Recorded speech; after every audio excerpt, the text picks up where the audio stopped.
Hello all, നമ്മൾ ഇന്ന് നോക്കാൻ പോകുന്നത് 8th സ്റ്റാൻഡേർഡിലെ chapter 2 microorganism friend and foe എന്ന് പറയുന്ന ഒരു ചാപ്റ്റർ ആണ് നമ്മൾ ഡിസ്കസ് ചെയ്യാൻ പോകുന്നത്. ഓക്കെ, അപ്പോൾ അതിൽ നമുക്ക് നോക്കാം എന്തൊക്കെ കാര്യങ്ങളാണ് അതിൽ പഠിക്കാനുള്ളതെന്ന്. മൈക്രോ ഓർഗാനിസത്തിനെ പറ്റിയിട്ട് തന്നെയാണ്. അത് നമ്മുടെ ഫ്രണ്ടാണ്, അതേപോലെ നമ്മുടെ ശത്രുവാണ്. അപ്പോൾ അത് എന്തൊക്കെ കാര്യങ്ങളാണ് നമ്മുടെ ഡെയിലി ലൈഫിലെ ഓരോ കാര്യങ്ങളിലും അത് എന്താണ് ഫ്രണ്ടായിട്ടും അതേപോലെ തന്നെ നമ്മുടെ ശത്രുവായിട്ടും ആക്ട് ചെയ്യുന്നുണ്ട് മൈക്രോ ഓർഗാനിസം. അപ്പൊ നമുക്കത് എന്തൊക്കെയാണ് എന്ന് നമുക്ക് നോക്കാം. You have seen several kind of plants and animals, അല്ലെ? നമ്മൾ പലതരത്തിലുള്ള പ്ലാന്റ്സും അനിമൽസും എല്ലാം നമ്മൾ കണ്ടിട്ടുണ്ട്. നമുക്ക് കാണാൻ പറ്റാത്ത കുറെ ലിവിങ് ഓർഗാനിസവും നമ്മുടെ ചുറ്റുമുണ്ട്. അവയാണ് നമ്മൾ മൈക്രോ ഓർഗാനിസം അല്ലെങ്കിൽ മൈക്രോബ്സ് എന്ന് പറയുന്നത്. ഒരു മഴയുള്ള സമയത്ത് ഒരു ബ്രെഡ്, നമ്മൾ നനഞ്ഞൊരു ബ്രെഡ് ആണെങ്കിൽ അത് പുറത്തേക്ക് എടുത്തു വെച്ചിട്ട് നിങ്ങൾ കുറച്ച് ദിവസം കഴിഞ്ഞ് നോക്കുമ്പോൾ നിങ്ങൾക്ക് കാണാൻ പറ്റും അതിൽ ഒരു ഗ്രേയിഷ് ആയിട്ടുള്ള ഒരു വൈറ്റ് പാച്ചസ്, അല്ലെ? പൂപ്പൽ പോലെ, അല്ലെ? പൂപ്പൽ എന്നാണ് നമ്മൾ അതിനെ പറയാം. ഫംഗസ് ആണത്. നമുക്കത് കാണാൻ സാധിക്കും. അത് നമ്മളൊരു മാഗ്നിഫൈങ് ഗ്ലാസ് വെച്ച് നോക്കിക്കഴിഞ്ഞാൽ അത് നമുക്ക് കാണാൻ പറ്റുന്ന എന്താണ്? വളരെ ചെറിയ ബ്ലാക്ക് ആയിട്ടുള്ള സ്ട്രക്ചേഴ്സ് ആണ്, റൗണ്ട് സ്ട്രക്ചേഴ്സ് നമുക്ക് കാണാൻ പറ്റും. അപ്പൊ ഇങ്ങനെയുള്ള സ്ട്രക്ചറുകൾ എന്താണ്, അത് എവിടെ നിന്നാണ് വന്നത് എന്നുള്ളതാണ്. അപ്പൊ ഇത് എന്താണത്? മൈക്രോ ഓർഗാനിസംസ് ആണ്, അല്ലെ? അല്ലെങ്കിൽ ഫംഗസ് എന്ന് പറയുന്ന ഒന്നാണ് നമുക്ക് അവിടെ കാണാനായിട്ട് പറ്റിയത്.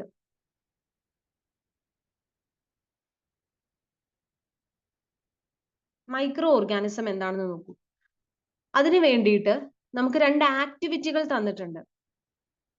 കുറച്ച് മോയിസ്റ്റ് സോയിൽ, നനഞ്ഞൊരു കുറച്ച് മണ്ണ് നമ്മളൊരു ഫീൽഡിൽ നിന്നും നമ്മൾ എടുത്തിട്ട് വരിക. ഒരു ബീക്കറിൽ എടുത്തിട്ട് അതിൽ കുറച്ച് വെള്ളം ഒഴിക്കുക. മണ്ണെല്ലാം താഴ്ന്നു കഴിയുന്ന സമയത്ത് ഒരു ഡ്രോപ്പ് വെള്ളം എടുത്ത്, ബീക്കറിൽ നിന്ന് ഒരു ഡ്രോപ്പ് വെള്ളം എടുത്തു കഴിഞ്ഞാൽ അത് മണ്ണ് നന്നായി താഴ്ന്ന അടിയിലേക്ക് സെറ്റിൽഡ് ആവുമല്ലോ. അതിനുശേഷം അതിലുള്ള വെള്ളം എടുത്ത് അതിൽ വെള്ളത്തിൽ ഒരു ഡ്രോപ്പ് എടുത്തിട്ട് മൈക്രോസ്കോപ്പിൽ വെച്ച് നോക്കുമ്പോൾ നിങ്ങൾക്ക് എന്താണ് കാണാൻ പറ്റുന്നത് എന്നാണ് ചോദ്യം. നമുക്ക് എന്തായിരിക്കും കാണാൻ പറ്റുന്നത്? അതേപോലെ ഒരു ഡ്രോപ്പ് പോണ്ടിൽ നിന്നും അതേപോലെ ഒരു ഡ്രോപ്പ് വെള്ളം എടുക്കുക, അത് ഗ്ലാസ് സ്ലൈഡിൽ സ്പ്രെഡ് ചെയ്യുക, മൈക്രോസ്കോപ്പിലൂടെ നോക്കുക. അത് നമുക്ക് കാണാൻ പറ്റുന്നത് കുറെ അധികം ചെറിയ ചെറിയ ഓർഗാനിസംസ് ആണ് നമുക്ക് അതിൽ കാണാൻ പറ്റുക. അത് ഒരുപാട് ഓർഗാനിസം, അല്ലെ? കുഞ്ഞു കുഞ്ഞു ഓർഗാനിസം ആണ് നമുക്ക് കാണാൻ പറ്റുക. അതിനെയാണ് നമ്മൾ മൈക്രോ ഓർഗാനിസംസ് എന്ന് പറയുന്നത്. അതിലെല്ലാം ചെറിയ ഓർഗാനിസംസ് ആണുള്ളത്. എല്ലാം മൈക്രോബ്സ് അല്ല എങ്കിലും കുറെയൊക്കെ എന്താണ് മൈക്രോ ഓർഗാനിസംസ് ആണ്. അത് ചെറിയ ചെറിയ സൈസ്, വളരെ ചെറിയ സൈസ് ആണ്. അതുകൊണ്ടാണ് അത് മൈക്രോ ഓർഗാനിസം എന്ന് പറയുന്നത്. അത് നമ്മളുടെ നേക്കഡ് ഐ കൊണ്ട് നമുക്ക് കാണാൻ സാധിക്കില്ല. നേക്കഡ് ഐ കൊണ്ട് നമുക്ക് കാണാൻ സാധിക്കാത്തവയാണ് നമ്മൾ മൈക്രോ ഓർഗാനിസം എന്ന് പറയുന്നത്. പക്ഷെ ചിലത് എന്ന് പറയുന്ന ഫംഗസ് പോലുള്ളത്, അല്ലെ? ബ്രെഡിൽ വളരുന്ന ഫംഗസ് എന്ന് പറയുന്നത് ഒക്കെ നമുക്ക് എന്താണ്, അതെല്ലാം മാഗ്നിഫൈങ് ഗ്ലാസ് വെച്ച് നമുക്ക് നോക്കാൻ പറ്റും. ചിലതെല്ലാം മൈക്രോസ്കോപ്പിലൂടെ കാണാൻ പറ്റും. പക്ഷേ അൺഎയ്ഡഡ് ഐയില് നമുക്ക് കൂടുതലും എന്താണ്, മെജോറിറ്റി ഓഫ് മൈക്രോ ഓർഗാനിസം നമുക്ക് കാണാൻ സാധിക്കില്ല. വളരെ കുറച്ച് മാത്രമേ എന്ത് ചെയ്യാൻ പറ്റുള്ളൂ, ഇങ്ങനെ നേരിട്ട് ഇപ്പൊ ഫംഗസ് പറഞ്ഞ പോലെ അത് ബ്രെഡിലുള്ളത് നമുക്ക് നേരിട്ട് കാണാൻ സാധിക്കുന്നു. മൈക്രോസ്കോപ്പിലൂടെ വെച്ച് നോക്കുമ്പോൾ പലതും കാണുന്നുണ്ട്. ഓക്കെ, അപ്പൊ അതുകൊണ്ടാണ് ഇത് മൈക്രോ ഓർഗാനിസം അല്ലെങ്കിൽ മൈക്രോബ്സ് എന്ന് പറയുന്നത്. അപ്പൊ മൈക്രോ ഓർഗാനിസത്തിനെ തന്നെ 4 മേജർ ഗ്രൂപ്പുകളായിട്ട് തരംതിരിച്ചിട്ടുണ്ട്. Bacteria, fungi, protozoa and some algae. Okay, അപ്പൊ ബാക്ടീരിയ ഉണ്ട്, ഫംഗസ് ഉണ്ട്, പ്രോട്ടോസോവ ഉണ്ട്, പിന്നെ ആൽഗി ഉണ്ട്.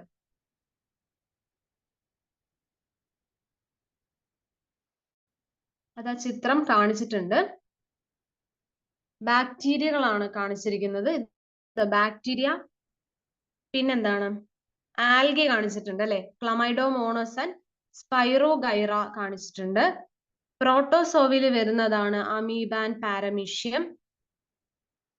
ആൻഡ് ഫൈനലി ഫംഗസിൽ വരുന്നതാണ് ബ്രെഡ് മോൾഡ് അല്ലെ. നമ്മൾ അപ്പോഴേ പറഞ്ഞു ബ്രെഡിന് മേലെ ഒരു പൂപ്പലുകൾ ഡാർക്ക് ഒരു ബ്ലാക്ക് കളറിലെ റൗണ്ട് സ്ട്രക്ചേഴ്സ് നമുക്ക് കാണാൻ പറ്റുമെന്ന് പറഞ്ഞില്ലേ, അതാണ് ബ്രെഡ് മോൾഡ്.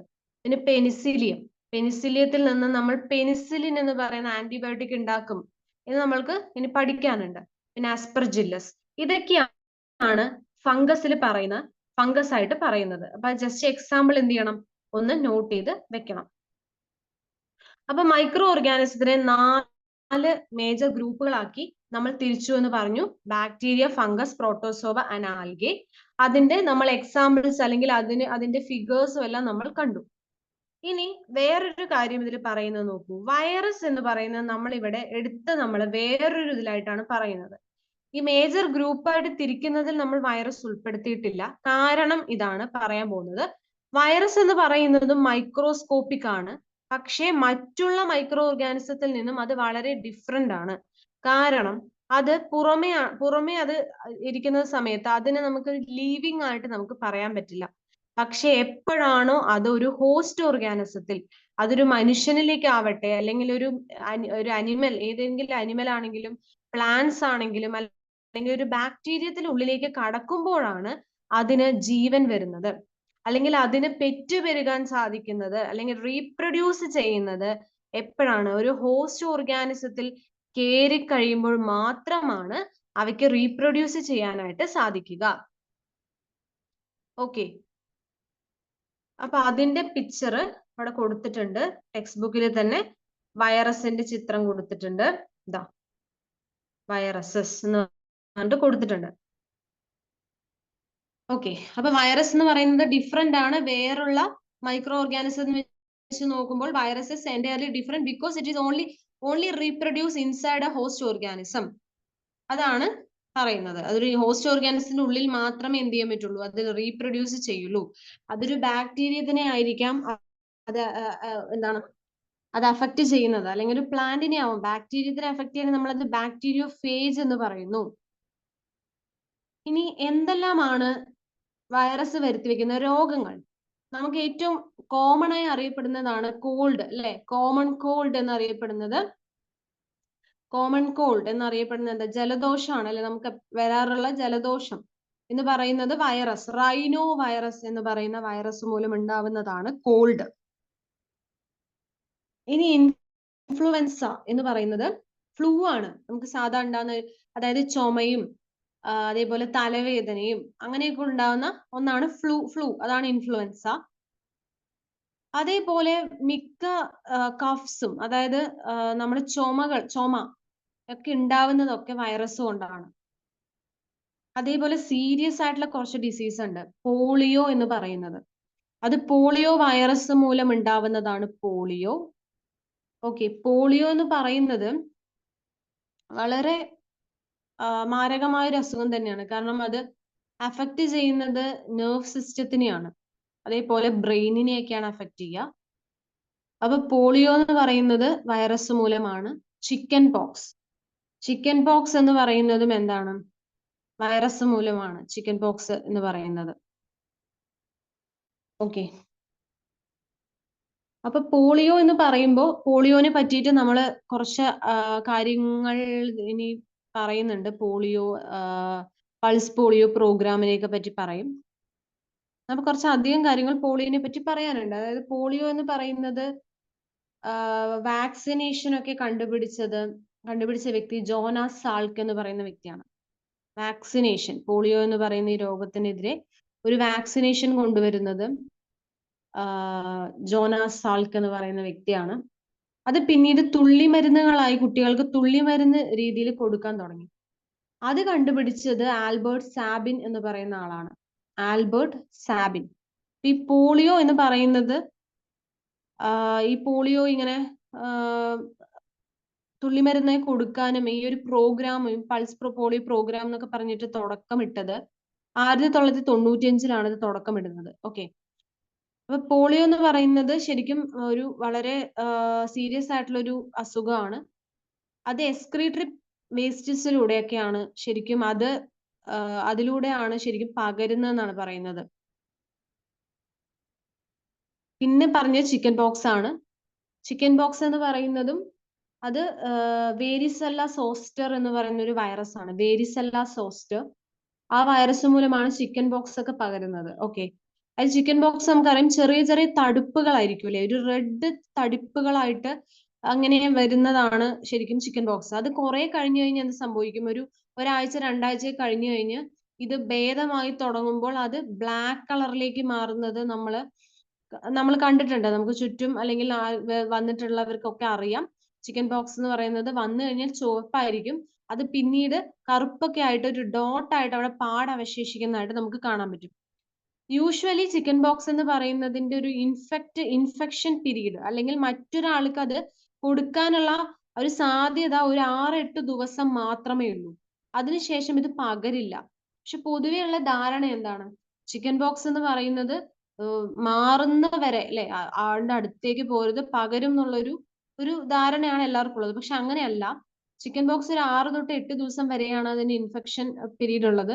അതിനുശേഷം അത് പകരില്ല എന്നുള്ളതാണ് പറയുന്നത്. ഓക്കെ, അപ്പൊ ഇതേപോലെ ചിക്കൻ ബോക്സിന് ഏറ്റവും നല്ല ഒരു മെഡിസിൻ ആയിട്ട് പറയുന്നത് നീം എന്ന് പറയുന്നത്, അതായത് നമുക്കറിയാം വേപ്പില അല്ലെ, ആര്യവേപ്പില അരച്ചിട്ട് തേക്കുന്നത് അല്ലെങ്കിൽ അതിൽ കുളിക്കുന്നത്, ആര്യവേപ്പില ഇട്ട് തിളപ്പിച്ച വെള്ളത്തിൽ കുളിക്കുന്നത് ഒക്കെ നല്ലതാണ് എന്ന് നമ്മൾ പറഞ്ഞു കേട്ടിട്ടുണ്ട്. നമുക്കൊക്കെ അറിയാവുന്ന കാര്യം കൂടിയാണ്. അപ്പൊ ജസ്റ്റ് ഒന്ന് മെൻഷൻ ചെയ്തു എന്ന് മാത്രമേ ഉള്ളൂ. പിന്നെ ഡിസെൻട്രി, മലേറിയ എന്നൊക്കെ പറയുന്നത് പ്രോട്ടോസോവ കൊണ്ടാണ് ഉണ്ടാവുന്നത്. ഓക്കെ, പിന്നെ ടൈഫോയിഡ്, ട്യൂബർക്യുലോസിസ് എന്ന് പറയുന്ന ക്ഷയം എന്നൊക്കെ പറയുന്നതൊക്കെ ഓക്കെ ഉണ്ടാവുന്നത് എങ്ങനെയാണ്? ക്ഷയം എന്ന് പറയുന്നത് എന്താണ്? മെയിൻലി അത് ലങ്സിനെ അഫക്ട് ചെയ്യുന്ന ഒരു രോഗമാണ്. അത് ബാക്ടീരിയൽ ഡിസീസ് ആണ് ക്ഷയം എന്ന് പറയുന്നത്.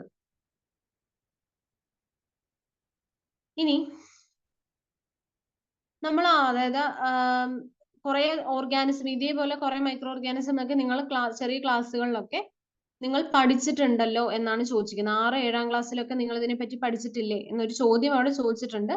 നിങ്ങൾ പഠിച്ചതാണ്. Where do microorganism live? എവിടെയാണ് മൈക്രോ ഓർഗാനിസം ജീവിക്കുന്നത്? നമുക്കറിയാം മൈക്രോ ഓർഗാനിസം ഇസ് കോസ്മോപൊളിറ്റൻ എന്ന് നമുക്ക് പറയാം. കാരണം എല്ലാവിടെയും ഉണ്ട്, നമ്മുടെ ചുറ്റുമുണ്ട് അല്ലെ, എല്ലാവിടെയും ഉണ്ട് മൈക്രോ ഓർഗാനിസം. അതായത് മൈക്രോ ഓർഗാനിസം എന്ന് പറയുന്നത് സിംഗിൾ സെല്ലായിട്ടുള്ള ബാക്ടീരിയോ അല്ലെങ്കിൽ ആൽഗയോ പ്രോട്ടോസോവയോ പോലെ ആവാം, അല്ലെങ്കിൽ മൾട്ടി സെല്ലുലർ ആകാം. ഫംഗസ് പോലെയോ ബാക്കിയുള്ള കുറെ ആൽഗ പോലെയോ മൾട്ടി സെല്ലുലർ ആകാം. മൈക്രോ ഓർഗാനിസം എന്ന് പറയുന്നത് സിംഗിൾ സെല്ലഡ് ആവാം അല്ലെങ്കിൽ മൾട്ടി സെല്ലുലർ ആകാം. അത് എല്ലാ എൻവിറോൺമെന്റിലും ജീവിക്കുന്നുണ്ട്.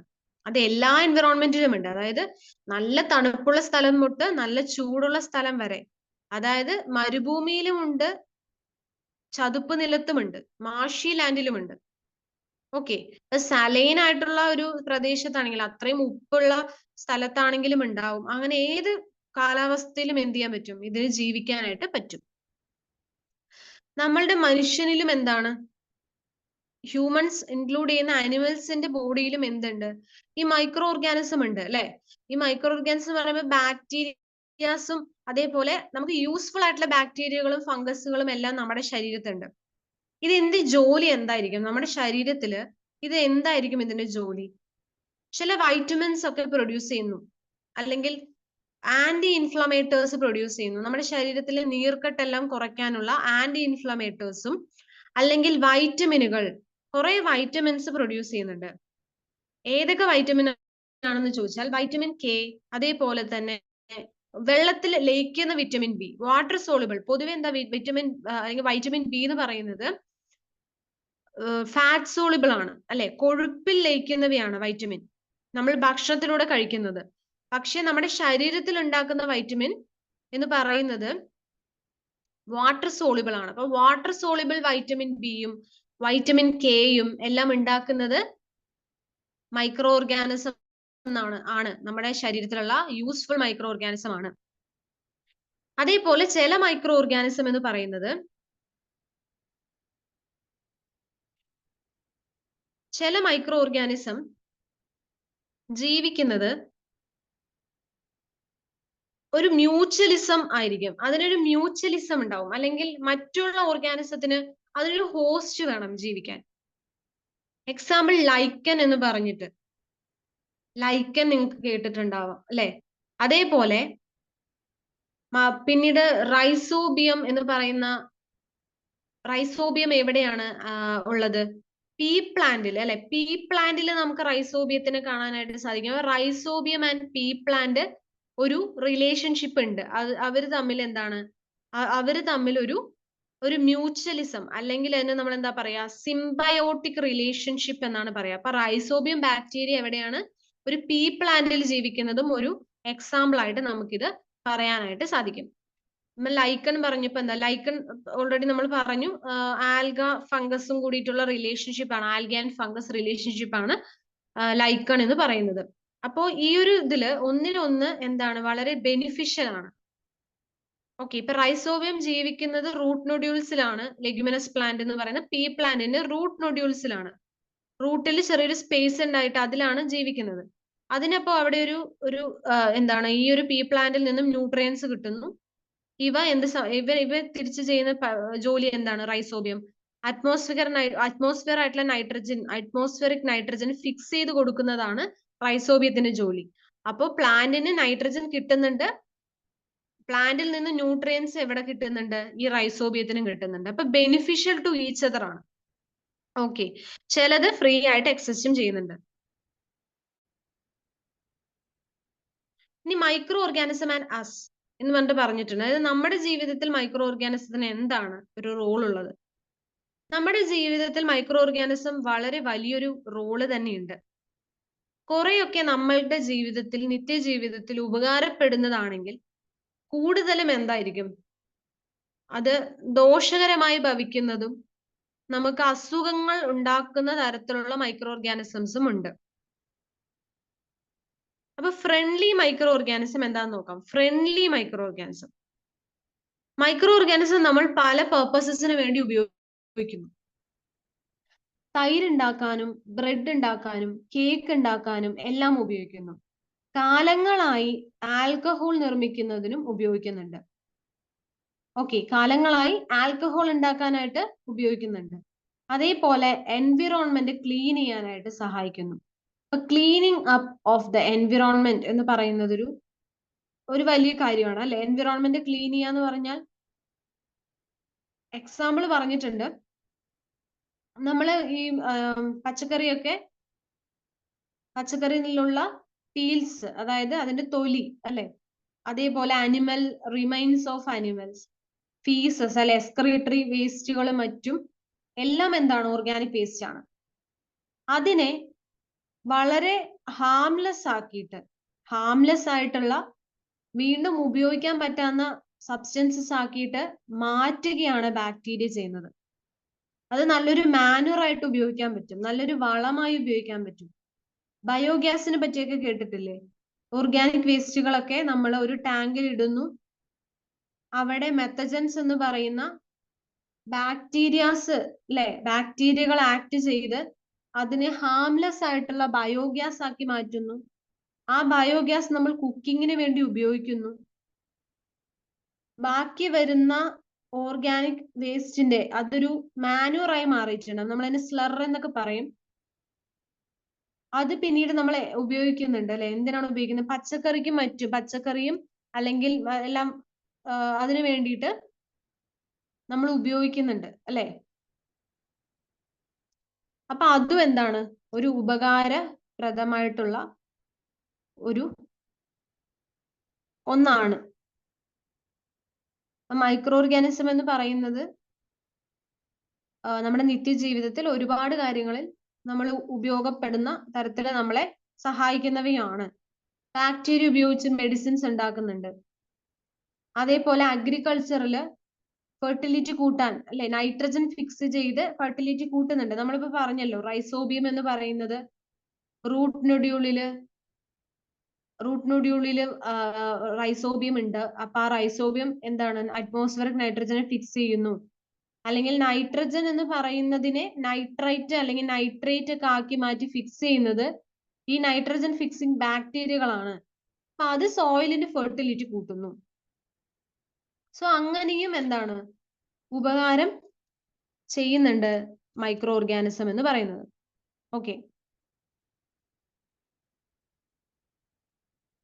പിന്നെ പറയുന്നത് making of curd and bread ആണ്. Making of curd and bread. Curd നമ്മൾ തൈര് ഉണ്ടാക്കാനും അതുപോലെ ബ്രെഡ് ഉണ്ടാക്കാനും എല്ലാം എന്താണ് ഉപയോഗിക്കുന്നുണ്ട് ബാക്ടീരിയ ഒക്കെ.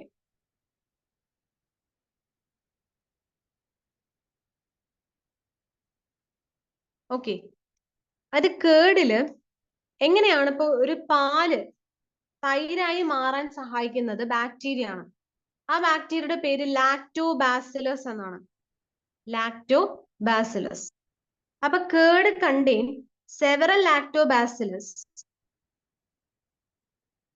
അല്ലെങ്കിൽ സെവറൽ മൈക്രോ ഓർഗാനിസം. ഇതിലെ ഏറ്റവും ഇമ്പോർട്ടന്റ് പറയുന്നത് എന്താണ്? ലാക്ടോബാസിലസ് ആണ് കേർഡ് ഉണ്ടാക്കാൻ സഹായിക്കുന്നത്. അപ്പൊ ലാക്ടോബാസിലസ് എന്താണ് ചെയ്യുന്നത് എന്ന് വെച്ചാൽ മിൽക്കിലുള്ള അല്ലെങ്കിൽ പാലിലുള്ള ലാക്ടോസിനെ, മിൽക്ക് ഷുഗർ ആയ ലാക്ടോസിനെ എന്താക്കി മാറ്റുന്നു? ലാക്റ്റിക് ആസിഡ് ആക്കി മാറ്റുന്നു. ഓക്കെ, പാലിലുള്ള ലാക്ടോസിനെ അല്ലെങ്കിൽ മിൽക്ക് ഷുഗറിനെ ലാക്റ്റിക് ആസിഡ് ആക്കി മാറ്റുകയാണ് ചെയ്യുന്നത് ലാക്ടോബാസിലസ്. അവിടെ ഒരു ഫെർമെന്റേഷൻ നടക്കുന്നുണ്ട്. ഫെർമെന്റേഷൻ നടക്കുന്നു. അതിനുശേഷം ഈ പുളിരുചി നൽകുന്നതും ഈ ലാക്റ്റിക് ആസിഡ് ആണ്. അതായത് ഈ മിൽക്കിലുള്ള പ്രോട്ടീനെ കൊയാഗുലേറ്റ് ചെയ്യുകയൊക്കെ ചെയ്യുന്നത്. അത്രയ്ക്ക് കാര്യമായി പഠിക്കേണ്ടത്, ജസ്റ്റ് മനസ്സിലാക്കുക. ലാക്ടോബാസിലസ് എന്ന് പറയുന്നത് മിൽക്ക് പ്രോട്ടീൻ അല്ലെങ്കിൽ മിൽക്കിലുള്ള ഷുഗർ എന്ന് പറയുന്ന ലാക്ടോസിനെ എന്താക്കി മാറ്റുന്നു? ലാക്റ്റിക് ആസിഡായി മാറ്റുന്നു. It multiplies in milk and convert it into curd. അങ്ങനെ പുളി രുചി നൽകുന്നത് ലാക്റ്റിക് ആസിഡ് ആണ്. ഓക്കെ, അതേപോലെ ചീസും അതുപോലെ പിക്കിളും എല്ലാം ഉണ്ടാക്കാനും എന്താണ് ഈ ബാക്ടീരിയാസ് സഹായിക്കുന്നുണ്ട്. നമുക്കറിയാം ഇപ്പൊ റവ എന്ന് പറയുന്നതിന് അല്ലെങ്കിൽ ഇഡ്ലി ബട്ടൂര എന്നൊക്കെ പറയുന്നതിന്റെ ഒക്കെ ഒരു ഇമ്പോർട്ടന്റ് ആയിട്ടുള്ള ഇൻഗ്രീഡിയന്റ് എന്ന് പറയുന്നത് കേർഡാണ്. കാരണം ബാക്ടീരിയയും ഈസ്റ്റും എന്താണ്, ഇപ്പൊ ദോശയാണെങ്കിലും എല്ലാം ഇങ്ങനെ കുറെ കഴിഞ്ഞ് നമ്മൾ അരച്ചു കഴിഞ്ഞ് കുറച്ച് കഴിഞ്ഞ് കഴിഞ്ഞാൽ നമുക്ക് കാണാൻ സാധിക്കും അത് ഫെർമെന്റേഷൻ അല്ലെ നടക്കും. അതിങ്ങനെ മേലെ ഇങ്ങനെ പഫി ആയിട്ട് ഇങ്ങനെ പൊങ്ങി നിൽക്കുന്നത് നമുക്ക് കാണാൻ സാധിക്കും. അതുകൊണ്ട് നമ്മൾ കേക്കിലും ഒക്കെ ഉണ്ടാക്കുന്ന എല്ലാത്തിലും ഇത് ഇടുന്നത് എന്തിനാണ്? ബാക്ടീരിയ ആണെങ്കിൽ അല്ലെങ്കിൽ ഈസ്റ്റ് ഉപയോഗിക്കുന്നത് എന്തിനാണ്? നല്ല രീതിയിൽ അത് നല്ല സോഫ്റ്റ് ആയിട്ട് വരാൻ വേണ്ടിയിട്ടാണ്. അപ്പൊ ഇവിടെ ഒരു ആക്ടിവിറ്റി കൊടുത്തിട്ടുണ്ട്. ആക്ടിവിറ്റി 2.3. ടേക്ക് 1/2 കിലോഗ്രാം ഫ്ലോർ അല്ലെ, ഒരു 1/2 കിലോ എന്തെടുക്കുക? ആട്ട അല്ലെങ്കിൽ മൈദ എടുക്കുന്നു. അതിൽ കുറച്ച് ഷുഗർ ഇടുന്നു. അത് ചൂടുവെള്ളം, ഒരു ഇളം ചൂടുവെള്ളത്തിൽ മിക്സ് ചെയ്യുന്നു. കുറച്ച് ഈസ്റ്റ് പൗഡർ ഇടുന്നു. അതിന് നന്നായിട്ട് കുഴച്ച് നല്ല സോഫ്റ്റ് ആയിട്ടുള്ള ഒരു ഇതായിട്ട് മാറ്റി വെക്കുന്നു. ഓക്കെ, എന്താണ് നിങ്ങൾക്ക് കാണാൻ സാധിക്കുക? 2 മണിക്കൂറിന് ശേഷം നിങ്ങൾക്ക് എന്താണ് അതിൽ കാണാൻ സാധിക്കുക എന്നാണ് ചോദിച്ചിരിക്കുന്നത്. ആ മാവ് ഇങ്ങനെ പൊന്തി വരുന്നത് നിങ്ങൾക്ക് കാണാൻ പറ്റും അല്ലെ? കുറെ കഴിഞ്ഞു കഴിഞ്ഞാൽ റേസ് ചെയ്ത് വരുന്നു. ഇങ്ങനെ റേസ്ഡ് മൈദ ആയിട്ട് മാറുന്നു. അപ്പൊ ആ ഡൗ എന്തായിട്ട് മാറി? അത് റേസ് ചെയ്ത് വരാനായിട്ട് തുടങ്ങി. ഇതിന്റെ കാരണം ഈസ്റ്റ് പെട്ടെന്ന് തന്നെ പെറ്റുപെരുകുകയും അത് റെസ്പിറേഷൻ വഴി കാർബൺ ഡൈ ഓക്സൈഡ് പുറത്തുവിടുകയും ചെയ്യുന്നു. അപ്പൊ ഈ ഗ്യാസ് ആണ് അവിടെ ഫില്ല് ചെയ്ത് വരുന്നത്. ഈ ഗ്യാസ് ആണ് ആ ഡോല് മൊത്തം എന്ത് ചെയ്യുന്നത്? ആ ഡോനെ നല്ല സോഫ്റ്റ് ആക്കുകയും അത് പൊന്തി വരാൻ സഹായിക്കുകയും അതിന്റെ വോള്യൂം കൂടാൻ സഹായിക്കുകയും ചെയ്യുന്നത്. ഇതാണ് നമ്മൾ ബ്രെഡും പേസ്ട്രികളും കേക്കും ഒക്കെ ഉണ്ടാക്കുമ്പോൾ ഈസ്റ്റ് ഉപയോഗിക്കാനുള്ള കാരണം. അപ്പൊ അത് ജസ്റ്റ് ഓർത്ത് വെച്ചാൽ മതി. ഓക്കെ, ഈസ്റ്റ് ആണ് എന്തിനാണ് ഉപയോഗിക്കുന്നത്? റെസ്പിറേഷൻ സമയത്ത് അത് കാർബൺ ഡൈ ഓക്സൈഡ് പുറത്തു വിടുന്നു. അതാണ് ഏറ്റവും ഇങ്ങനെ റൈസ് ചെയ്ത് നിൽക്കാൻ കാരണം എന്നുള്ളത് മനസ്സിലാക്കി വെക്കാം. ഇനി commercial use of micro organism. Micro organism നമ്മൾ ലാർജ് സ്കെയിലിൽ ആൽക്കഹോളും വൈനും അസിറ്റിക് ആസിഡ് എന്ന് പറയുന്ന വിനീഗറും ഉപയോഗിക്കാനും എല്ലാം അതിന് വേണ്ടിയിട്ട്, അത് പ്രൊഡ്യൂസ് ചെയ്യാൻ വേണ്ടിയിട്ട്, നമ്മൾ ലാർജ് സ്കെയിൽ പ്രൊഡ്യൂസ് ചെയ്യാൻ വേണ്ടിയിട്ട് മൈക്രോ ഓർഗാനിസം ഉപയോഗിക്കുന്നുണ്ട്. ആൽക്കഹോളും വൈനും ഉണ്ടാക്കാൻ ഈസ്റ്റ് ഉപയോഗിക്കുന്നുണ്ട്. ഈസ്റ്റ് എന്ന് പറയുന്നത് ബാർലി, വീറ്റ്, റൈസ്, അതേപോലെ ക്രഷ്ഡ് ആയിട്ടുള്ള ഫ്രൂട്ട് ജ്യൂസസിലൊക്കെ ഇതിന് വേണ്ടിയിട്ട് ഈസ്റ്റിനെ വളർത്തുന്നുണ്ട്. അതായത് ഈ ഒരു ആൽക്കഹോളും വൈനും വിനീഗറൊക്കെ ഉണ്ടാക്കാൻ വേണ്ടിയിട്ട്.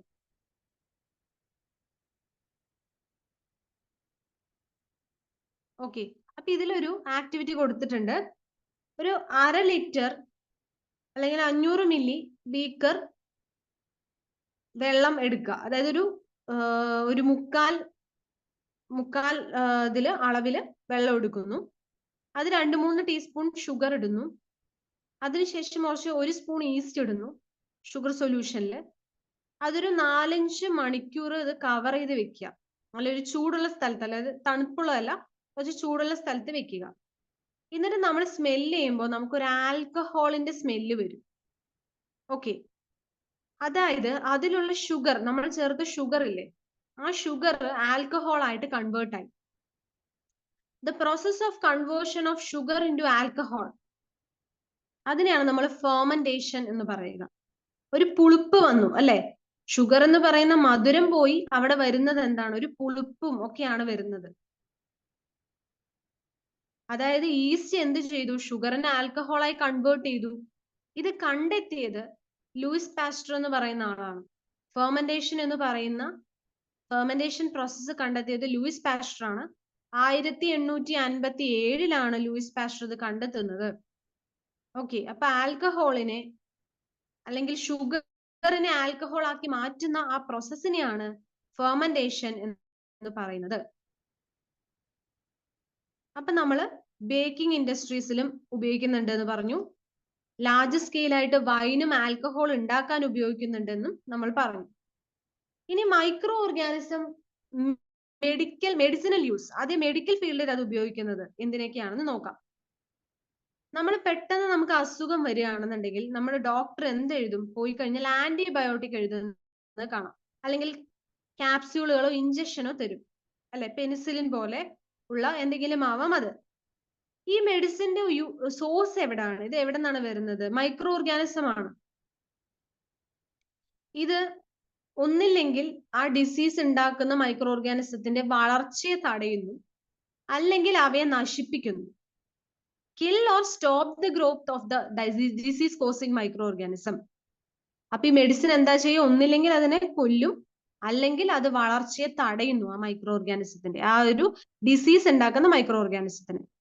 അങ്ങനെയുള്ള മെഡിസിനെയാണ് നമ്മൾ പറയുന്നത് എന്ത്, ആന്റിബയോട്ടിക്സ് എന്ന്. ആന്റിബയോട്ടിക്സ് ബാക്ടീരിയയിൽ നിന്നും ഫംഗസിൽ നിന്നും എല്ലാം എന്തുണ്ടാക്കുന്നുണ്ട്, ആന്റിബയോട്ടിക്സ് ഉണ്ടാക്കുന്നുണ്ട്. അതിന്റെ എക്സാമ്പിൾ ആണ് സ്ട്രെപ്റ്റോമൈസിൻ, ടെട്രാസൈക്ലിൻ, എരിത്രോമൈസിൻ എന്നൊക്കെ പറയുന്നത് നമുക്ക് കോമൺ ആയിട്ടുള്ള ആന്റിബയോട്ടിക്കുകളാണ്. അത് ഫംഗസിൽ നിന്നും ബാക്ടീരിയയിൽ നിന്നും ആണ് ഉണ്ടാക്കുന്നത്. ആന്റിബയോട്ടിക്കുകൾ എന്തിനാണ് നമ്മൾ ആന്റിബയോട്ടിക്കുകൾ നമ്മൾ ഉപയോഗിക്കുന്നത് ബാക്ടീരിയ മൂലം ഉണ്ടാവുന്ന അസുഖങ്ങളെ ട്രീറ്റ് ചെയ്യാനാണ്. അതൊരിക്കലും വൈറസോ വേറെ ഒന്നിനും ഫലപ്രദമാവില്ല. ഓക്കെ, അപ്പൊ ആന്റിബയോട്ടിക്കുകൾ എന്ന് പറയുന്നതിന് എക്സാമ്പിൾ നമ്മൾ പറഞ്ഞു. അതിന് മുൻപ് ഇവിടെ ഒരു കാര്യം കൂടി,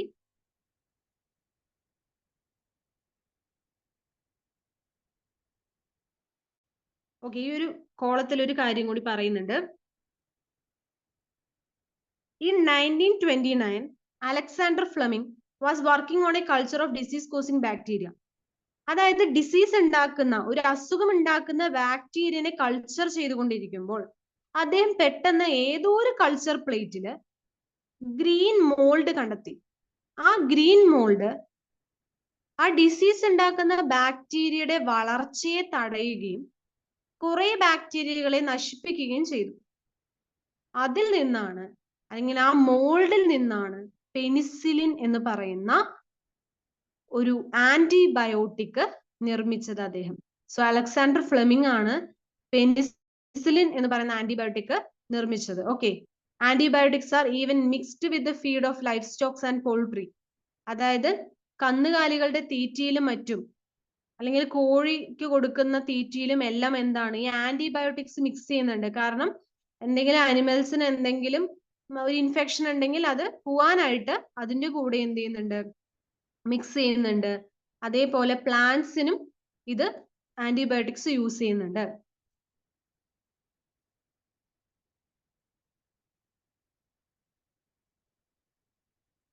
It is important to remember that antibiotics should be taken only on the advice of a qualified doctor. അല്ലെ, നമുക്ക് കിട്ടിയ പോലെ നമുക്ക് എടുത്ത് കഴിക്കാൻ പറ്റില്ല. ഒരു ക്വാളിഫൈഡ് ആയിട്ടുള്ള ഡോക്ടർ പ്രിസ്ക്രൈബ് ചെയ്ത് തരും ആന്റിബയോട്ടിക്സ് കഴിക്കണം. ഒരു കോഴ്സ് ആണ് തരും. അപ്പൊ ആ കോഴ്സ് എന്താണ്, നമ്മൾ കംപ്ലീറ്റ് ചെയ്യണം. നമ്മൾക്ക് ആവശ്യമില്ലാത്ത സമയത്ത് അല്ലെങ്കിൽ തെറ്റായ രീതിയിൽ തെറ്റായ ഡോസിൽ ആന്റിബയോട്ടിക് എടുത്തു കഴിഞ്ഞാൽ അതെന്താവും, ലെസ് എഫക്റ്റീവ് ആവും നമ്മുടെ ശരീരത്തില്. ഇപ്പൊ നമുക്ക് പിന്നീട് ഒരു ആവശ്യം വന്നു, ആന്റിബയോട്ടിക്കിന് ആവശ്യം വന്നുവെങ്കിലും ആ ഡ്രഗ് എന്താണ്, നമുക്ക് വലുതായിട്ട് എഫക്റ്റീവ് ആവില്ല നമ്മുടെ ശരീരത്തിൽ. ഓക്കെ, അതേപോലെ ആവശ്യമില്ലാതെ എടുത്തു കഴിഞ്ഞാൽ എന്താ സംഭവിക്കുക, നല്ല ബാക്ടീരിയകൾ നമ്മുടെ ശരീരത്തിലുണ്ട്, വൈറ്റമിൻസ് ഉണ്ടാക്കുന്ന നല്ല ബാക്ടീരിയകൾ ഉണ്ട് അല്ലെ.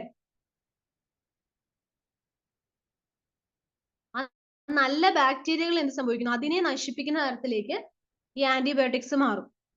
സോ ആന്റിബയോട്ടിക്സ് എന്ന് പറയുന്നത് ആവശ്യമില്ലാതെ കഴിക്കേണ്ടതല്ല. ഒരു ക്വാളിഫൈഡ് ഡോക്ടർ പ്രിസ്ക്രൈബ് ചെയ്യുമ്പോൾ അതിനനുസരിച്ച് ആ ഒരു കോഴ്സ് അനുസരിച്ച് വേണം കഴിക്കാനായിട്ട്. അതേപോലെ നമ്മൾ പറഞ്ഞു വൈറസസിനൊന്നും എന്താണ്, വൈറസസോ അല്ലെങ്കിൽ വേറുള്ളതിനൊന്നും അത് എഫക്റ്റീവ് അല്ല. ആന്റിബയോട്ടിക്സ് എന്ന് പറയുന്നത് കോൾഡ് ഫ്ലൂ എന്നൊന്നും എന്താണ് എഫക്റ്റീവ് അല്ല, കാരണം അത് വൈറസ് ഉണ്ടാക്കുന്നതാണ് അല്ലെ. അപ്പൊ അതിനൊന്നും എഫക്റ്റീവ് അല്ല എന്നുള്ളതാണ് പറയുന്നത്. അടുത്തത് വാക്സിൻ ആണ്. വാക്സിൻ നമുക്ക് നമ്മുടെ ശരീരത്തിൽ ഒരു ഫോറിൻ ബോഡി അല്ലെങ്കിൽ നമ്മൾ ഒരു ഡിസീസ് ഉണ്ടാക്കുന്ന ഒരു മൈക്രോ ഓർഗാനിസം നമ്മുടെ ശരീരത്തിൽ കയറി കഴിഞ്ഞാൽ നമ്മുടെ ശരീരത്തിൽ WBC ഉണ്ടല്ലോ, ശ്വേത രക്താണുക്കൾ എന്ന് പറയും അല്ലെ, വൈറ്റ് ബ്ലഡ് സെൽസ്, അത് ആന്റിബോഡികൾ ഉണ്ടാക്കും. ആന്റിബോഡികൾ ഉണ്ടാക്കി വന്നിരിക്കുന്ന മൈക്രോബിനെ കൊല്ലാൻ ശ്രമിക്കും, അല്ലെങ്കിൽ അതിന്റെ ഗ്രോത്തിനെ തടയാൻ ശ്രമിക്കും. വീണ്ടും ആ മൈക്രോ ഓർഗാനിസം വന്നു കഴിഞ്ഞാൽ നമ്മുടെ ശരീരത്തിന് ഒരു മെമ്മറി ഉണ്ട്. ആ ശരീരം ഓർമ്മിക്കും, ഇത് ഓൾറെഡി വന്നതാണ്, ഇതിനു വേണ്ടിയുള്ള ആന്റിബോഡി നമ്മുടെ ശരീരത്തിൽ സജ്ജമാണ്. അതെപ്പോഴും ആ ഒരു ഓർമ്മ എന്ന് പറയുന്ന ഒരു മെമ്മറി എപ്പോഴും നമ്മുടെ ശരീരത്തിന് ഉണ്ടാവും. അപ്പൊ ഈ ഒരു പ്രിൻസിപ്പിൾ വെച്ചിട്ടാണ് വാക്സിനേഷൻ എന്ന് പറയുന്നത് ഇൻട്രൊഡ്യൂസ് ചെയ്തത്. അപ്പൊ വാക്സിനേഷൻ എന്ന് പറയുമ്പോൾ നമ്മൾ ആ വാക്സിനില് ഡെഡ് ആയിട്ടുള്ള അല്ലെങ്കിൽ വീക്കൻഡ് ആയിട്ടുള്ള മൈക്രോബ്സ് ആണ് ഉപയോഗിക്കുന്നത്. ഓക്കെ, എക്സാമ്പിൾ, ചിക്കൻ ബോക്സ് വന്നൊരു വ്യക്തി, ചിക്കൻ ബോക്സ് എന്ന് പറയുന്ന അല്ലെങ്കിൽ ചിക്കൻ ബോക്സ് വരാതിരിക്കാൻ നമ്മൾ ഒരു വാക്സിൻ എടുക്കുകയാണ്. ഓക്കെ, ചിക്കൻ ബോക്സ് വരാതിരിക്കാൻ നമ്മളൊരു വാക്സിൻ എടുക്കുകയാണെന്ന് വിചാരിക്കാം. അപ്പൊ ചിക്കൻ ബോക്സിനുള്ള വാക്സിൻ എടുക്കുമ്പോൾ വേരിസെല്ല വാക്സിൻ എന്നാണ് എൻ്റെ ഒരു ഓർമ്മ. വേരിസെല്ല വാക്സിൻ ആണ് എന്നാണ്. അതെ, വേരിസെല്ല വാക്സിൻ ആണ് ചിക്കൻ ബോക്സ് വാക്സിൻ എന്ന് പറയുന്നത്. അപ്പൊ വേരിസെല്ല വാക്സിൻ എന്ന് പറയുന്നത് അതിലുള്ളത് ഡെഡ് ആയിട്ടുള്ള അല്ലെങ്കിൽ വീക്കൻഡ് ആയിട്ടുള്ള വേരിസെല്ല സോസ്റ്റേഴ്സ് ആണ്. അല്ലെങ്കിൽ വേരിസെല്ല സോസ്റ്റർ എന്ന് പറയുന്നത് ആ മൈക്രോബ്സ് ആണ് എന്തിന് കാരണമാകുന്നത്, ചിക്കൻ ബോക്സ് വരാൻ കാരണമാകുന്നത് അല്ലെ. ചിക്കൻ ബോക്സ് എന്ന് പറയുന്നത് ഉണ്ടാക്കുന്നത് വൈറസസ് ആണ്. അപ്പൊ ആ വൈറസ് എന്ന് പറയുന്നത് എന്താണ്, വേരിസെല്ല സോസ്റ്റർ എന്നാണ് ആ വൈറസിന്റെ പേര്. അപ്പൊ ആ വൈറസ് ഡെഡ് ആയിട്ടുള്ള അല്ലെങ്കിൽ വീക്കൻഡ് ആയിട്ടുള്ള ഫോമില് ആരോഗ്യമുള്ള ഒരു ശരീരത്തിലേക്ക് നമ്മൾ കടത്തിവിടുകയാണെങ്കിൽ നമ്മുടെ ശരീരം എന്ത് ചെയ്യും, അതിനെ പ്രതിരോധിക്കാനായി ആന്റിബോഡികൾ നിർമ്മിക്കും. ഈ ആന്റിബോഡികൾ എന്ത് സംഭവിക്കുന്നു, അത് നമ്മുടെ ശരീരത്തിൽ തന്നെ ഉണ്ട്. അപ്പൊ ഇനി ഇൻ കേസ് ചിക്കൻ ബോക്സ് വരികയാണെങ്കിൽ, വരാനുള്ള സാധ്യത ഉണ്ടെങ്കിൽ അതിന് തടയുകയാണ് ഈ വാക്സിൻ ചെയ്യുക. കാരണം ഓൾറെഡി നമ്മുടെ ശരീരത്തിൽ ആന്റിബോഡി നിർമ്മിച്ചു വെച്ചിട്ടുണ്ട്. The antibodies remain in the body. Antibody എന്ത് ചെയ്യും, നമ്മൾ ഈ വാക്സിൻ നൽകിയല്ലോ, ഡെഡ് ആയിട്ടുള്ള വീക്കൻഡ് ആയിട്ടുള്ള വേരിസെല്ല സോസ്റ്റർ നമ്മുടെ ശരീരത്തിലേക്ക് ഇൻജെക്ട് ചെയ്തപ്പോൾ അതിനുള്ള പ്രതിരോധമായിട്ട് ആന്റിബോഡികൾ നിർമ്മിക്കുകയും ആ ആന്റിബോഡികൾ നമ്മുടെ ശരീരത്തിൽ തന്നെ നിലനിർത്തുന്നു. അത് പിന്നീട് ഒരു ചിക്കൻ ബോക്സ് വരികയാണെങ്കിൽ അതിന്റെ വൈറസ് നമ്മുടെ ശരീരത്തിലേക്ക് എത്തുമ്പോൾ തന്നെ നമ്മുടെ ശരീരം എന്താണ്, ആ ശരീരത്തിന് ഒരു മെമ്മറി വരുന്നു, അല്ലെങ്കിൽ അതിൽ ഓൾറെഡി ഒരു ആന്റിബോഡി തയ്യാറായിട്ടുണ്ട്, സജ്ജമായിട്ടുണ്ട് അതിനെ നേരിടാൻ. അപ്പൊ എന്ത് സംഭവിക്കുന്നു? ആ ഡിസീസ് ഉണ്ടാക്കുന്ന മൈക്രോബ്സിനെ നശിപ്പിക്കുന്നു. ഇങ്ങനെയാണ് ഒരു വാക്സിൻ വർക്ക് ചെയ്യുക. അതേപോലെ കോളറയ്ക്കും ട്യൂബർക്യുലോസിസിനും സ്മോൾ പോക്സിനും ഹെപ്പറ്റൈറ്റിസും എല്ലാം എന്താണ്, വാക്സിനേഷൻ വെച്ച് നമുക്ക് പ്രിവെന്റ് ചെയ്യാനായിട്ട് പറ്റും. എഡ്വേർഡ് ജെനർ ആണ് സ്മോൾ പോക്സ്, വസൂരി അല്ലെ, വസൂരി എന്ന് പറയുന്ന വലിയൊരു പ്രശ്നമായിരുന്നു മുൻപുള്ള കാലത്തൊക്കെ. സ്മോൾ പോക്സ് എന്ന് പറയുന്ന ഒരു വലിയൊരു രോഗമായിരുന്നു. അപ്പൊ അതിനുള്ള ഒരു ആ വാക്സിനുള്ള, സ്മോൾ പോക്സിനുള്ള ഒരു വാക്സിൻ എന്ന് പറയുന്നത് ഡിസ്കവർ ചെയ്തത് എഡ്വേർഡ് ജെനർ ആണ്. പിന്നീട് ചോദിച്ചിട്ടുണ്ട്, നിങ്ങളുടെ ചെറുപ്പത്തിൽ നിങ്ങൾക്ക് ഒരുപാട് വാക്സിൻ കിട്ടിയിട്ടുണ്ടാവും അല്ലെ, കുറെ ഡിസീസിന് വേണ്ടിയിട്ടുള്ള വാക്സിൻ ഉണ്ടാവും, പോളിയോന്, അതേപോലെ തന്നെ പോളിയോ ഉണ്ട്, അതേപോലെ DPT എന്ന് പറയുന്ന വാക്സിൻ, ഡിഫ്തീരിയ, ടെറ്റനസ്, പെർട്യൂസിസ്, അതിനൊക്കെയുള്ള വാക്സിൻ ആണ്. DPT എന്ന് പറയുന്ന വാക്സിൻ ഉണ്ട്, MMR എന്ന് പറയുന്ന വാക്സിൻ ഉണ്ട്, മംസ്, മീസിൽസ്, റുബല്ല വാക്സിൻ. അങ്ങനെ കുറെ അധികം വാക്സിൻസ് ഒക്കെ ഉണ്ട്. അപ്പൊ ഈ വാക്സിനെ ഒക്കെ പറ്റിയിട്ടൊക്കെ നിങ്ങൾക്ക് വേറെ വലിയ ചാപ്റ്റേഴ്സിൽ, വേറെ വലിയ ക്ലാസ്സുകളിലെ ചാപ്റ്റേഴ്സിലൊക്കെ വൃത്തിയായി കൊടുത്തിട്ടുണ്ട്. അപ്പൊ ജസ്റ്റ് ഒന്ന് മെൻഷൻ ചെയ്യാനാണ് അവിടെ പറഞ്ഞിരിക്കുന്നത്. നമുക്ക് MMR പറയാം, DPT പറയാം, അങ്ങനെയൊക്കെയുള്ള വാക്സിൻസ് ഒക്കെ നമുക്ക് പറയാനായിട്ട് പറ്റും. അപ്പോ ഇതിൽ പറഞ്ഞിരിക്കുന്ന ഒരു കാര്യം, അടുത്തൊരു പാരഗ്രാഫിൽ പറഞ്ഞിരിക്കുന്നത്, നമ്മൾ എല്ലാ കുട്ടികളെയും ഡിസീസിൽ നിന്നും സംരക്ഷിക്കുക എന്നുള്ളത് നമ്മുടെ ഉത്തരവാദിത്തമാണ്. അതേപോലെ തന്നെ വാക്സിൻസ് കൃത്യമായി സമയത്ത് നൽകുക എന്നുള്ളതും വളരെ ഇമ്പോർട്ടന്റ് ആണ്. പോളിയോ ആയി ബന്ധപ്പെട്ട് കുട്ടികളെ അതിൽ നിന്നും, പോളിയോ രോഗത്തിൽ നിന്നും രക്ഷിക്കാനായി പൾസ് പോളിയോ പ്രോഗ്രാം എന്ന് പറയുന്ന ഒരു പ്രോഗ്രാം ഒരു 1995 ലോഞ്ച് ചെയ്തിട്ടുണ്ടായിരുന്നു. 1995 ലോഞ്ച് ചെയ്തിട്ടുണ്ടായിരുന്നു. മാർച്ച് 3, ഈ വർഷം ഈ പൾസ് പോളിയോ പ്രോഗ്രാം നടന്നത് മാർച്ച് 3-നാണ്. 2024 മാർച്ച് 3-നാണ് അത് പോളിയോ ഡേ ആയിട്ട് ആചരിക്കുന്നു. 5 വയസ്സിൽ താഴെയുള്ള എല്ലാ കുട്ടികൾക്കും പോളിയോ നൽകുക എന്നുള്ളതാണ്, പോളിയോ മരുന്ന് നൽകുക, പോളിയോ ബൂത്തുകൾ വെച്ച് പോളിയോ മരുന്നുകൾ, തുള്ളി മരുന്നുകൾ കൊടുക്കുന്ന 5 വയസ്സിന് താഴെയുള്ള കുട്ടികൾക്ക് എല്ലാവർക്കും polio drops are given to the children are actually a vaccine. അതെന്താണ്? അത് ആക്ച്വലി ഒരു വാക്സിൻ ആണ്. നമ്മൾ ആദ്യം പറഞ്ഞില്ലേ, ഒരു വാക്സിനേഷൻ എന്ന് പറയുന്ന രീതിയിലാണ് ആദ്യം തുടങ്ങിയിട്ടുണ്ടായിരുന്നത് അല്ലെ. ആദ്യം തുടങ്ങിയിരിക്കുന്നത് അങ്ങനെ ആയിരുന്നു, സാൽക്ക് തുടങ്ങിയത്. പിന്നീട് അതിന് മാറ്റിയത് സാബിനാണ്, ആൽബർട്ട് സാബിനാണ് അത് പിന്നീട് ഒരു തുള്ളിമരുന്ന് രീതിയിലേക്ക് മാറ്റിയത്. അതേപോലെ സ്മോൾ പോക്സിന്റെ ഒരു അല്ലെ, നമ്മൾ പറഞ്ഞു വസൂരിക്കും ഇതേപോലെ ക്യാമ്പയിൻ ഉണ്ടായിരുന്നു. അപ്പൊ these days vaccines are made on large scale from microorganisms to protect human and other animals from several disease. അപ്പൊ ഈ ഒരു കാലത്ത് വാക്സിൻസ് വളരെയധികം ലാർജ് സ്കെയിലിൽ ഉണ്ടാകുന്നു എന്നുള്ളത് നമുക്കറിയാം. ഇനി ഇൻക്രീസിങ് സോയിൽ ഫെർട്ടിലിറ്റി ആണ്. ചില ബാക്ടീരിയക്ക് നൈട്രജനെ ഫിക്സ് ചെയ്യാനുള്ള കഴിവുണ്ട്. നമ്മൾ ഓൾറെഡി മെൻഷൻ ചെയ്തു, rhizobium present in the leguminous plants അല്ലെ. അവയ്ക്ക് എന്ത് ചെയ്യാൻ പറ്റും? അറ്റ്മോസ്ഫിയർ നൈട്രജനെ ഫിക്സ് ചെയ്ത് ഫെർട്ടിലിറ്റി കൂട്ടാൻ പറ്റും സോയിലിന്റെ. അതിന് നമ്മൾ ബയോളജിക്കൽ നൈട്രജൻ ഫിക്സേഴ്സ് എന്നാണ് പറയുക. അതിന്റെ എക്സാമ്പിൾ ആണ് സയാനോ ബാക്ടീരിയ.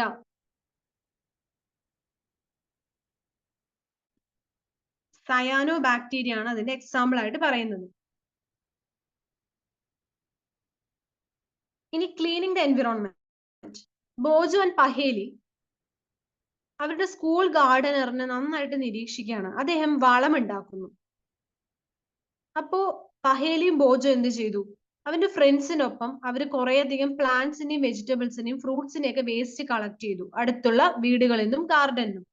എന്നിട്ട് അതൊരു കവറിലിട്ടു, വേസ്റ്റ് ഡിസ്പോസലിന് വേണ്ടി കവറിലിട്ടു. കുറച്ചു ദിവസം നോക്കിക്കഴിഞ്ഞപ്പോ അത് ഡീകമ്പോസ് ചെയ്ത് അത് വളമായി മാറി. അപ്പൊ എങ്ങനെയാണ് ഇത് സംഭവിച്ചതെന്ന് അവർക്ക് അറിയണം. അതിനായി ഒരു ആക്ടിവിറ്റി കൊടുത്തിട്ടുണ്ട്. 2 പോട്ട് എടുക്കുക. ഓക്കെ, A, B എന്ന് മാർക്ക് ചെയ്തു. 2 പോട്ട് എടുത്തു. അതിലെ ഒന്നാമത്തെ പോട്ടില് പോളിത്തീൻ ബാഗുകളും എംടി ആയിട്ടുള്ള ഗ്ലാസ് ബോട്ടിലുകളും അല്ലെങ്കിൽ എന്താന്ന് വെച്ചാൽ അതായത് ഡീഗ്രേഡ് ചെയ്യാത്ത കാര്യങ്ങളൊക്കെ പ്ലാസ്റ്റിക് ടോയ്സ് ഒക്കെ നമ്മൾ ഒരു പോട്ടിലിട്ടു. അത് ബി എന്ന് പറയുന്ന പോട്ടിലിട്ടു. എ എന്ന് പറയുന്ന പോട്ടില് പ്ലാന്റിന്റെ വേസ്റ്റ്, ഓക്കെ, പ്ലാന്റ് വേസ്റ്റുകൾ ഇട്ടു. 3-4 ആഴ്ച കഴിഞ്ഞ് നോക്കുമ്പോൾ നമുക്ക് എന്താണ് കാണാൻ സാധിക്കുന്നത്? നിങ്ങൾക്ക് കാണാൻ സാധിക്കുന്നത് എ എന്ന് പറയുന്ന പോട്ടിലുള്ള വേസ്റ്റുകൾ മൊത്തം ഡീകമ്പോസ് ചെയ്യുകയും ബിയിലുള്ള പോട്ടിൽ ഒന്നും തന്നെ സംഭവിച്ചിട്ടുമില്ല. അപ്പൊ എയിലുള്ള പോട്ടിന് എന്ത് സംഭവിച്ചു? എങ്ങനെ അത് ഡീകമ്പോസ് ചെയ്തു? ഡീകമ്പോസ് ചെയ്യാൻ സഹായിച്ചത് മൈക്രോബ്സ് ആണ്. ഈ മൈക്രോ ഓർഗാനിസം ആണ് ഇതിനെ വളമാക്കി മാറ്റിയത്. ഓക്കെ, അതായത് ഇനി ഇതിനെ നമുക്ക് വേറെ ചെടികൾക്ക് കൊടുക്കാം. ആ ചെടികൾ എന്ത് ചെയ്യും? അത് ന്യൂട്രിയൻസ് ആയിട്ട് മാറി. ഓക്കെ, പോഷക ഗുണമുള്ള ഒരു കാര്യമായി അല്ലെങ്കിൽ വളമായി മാറി.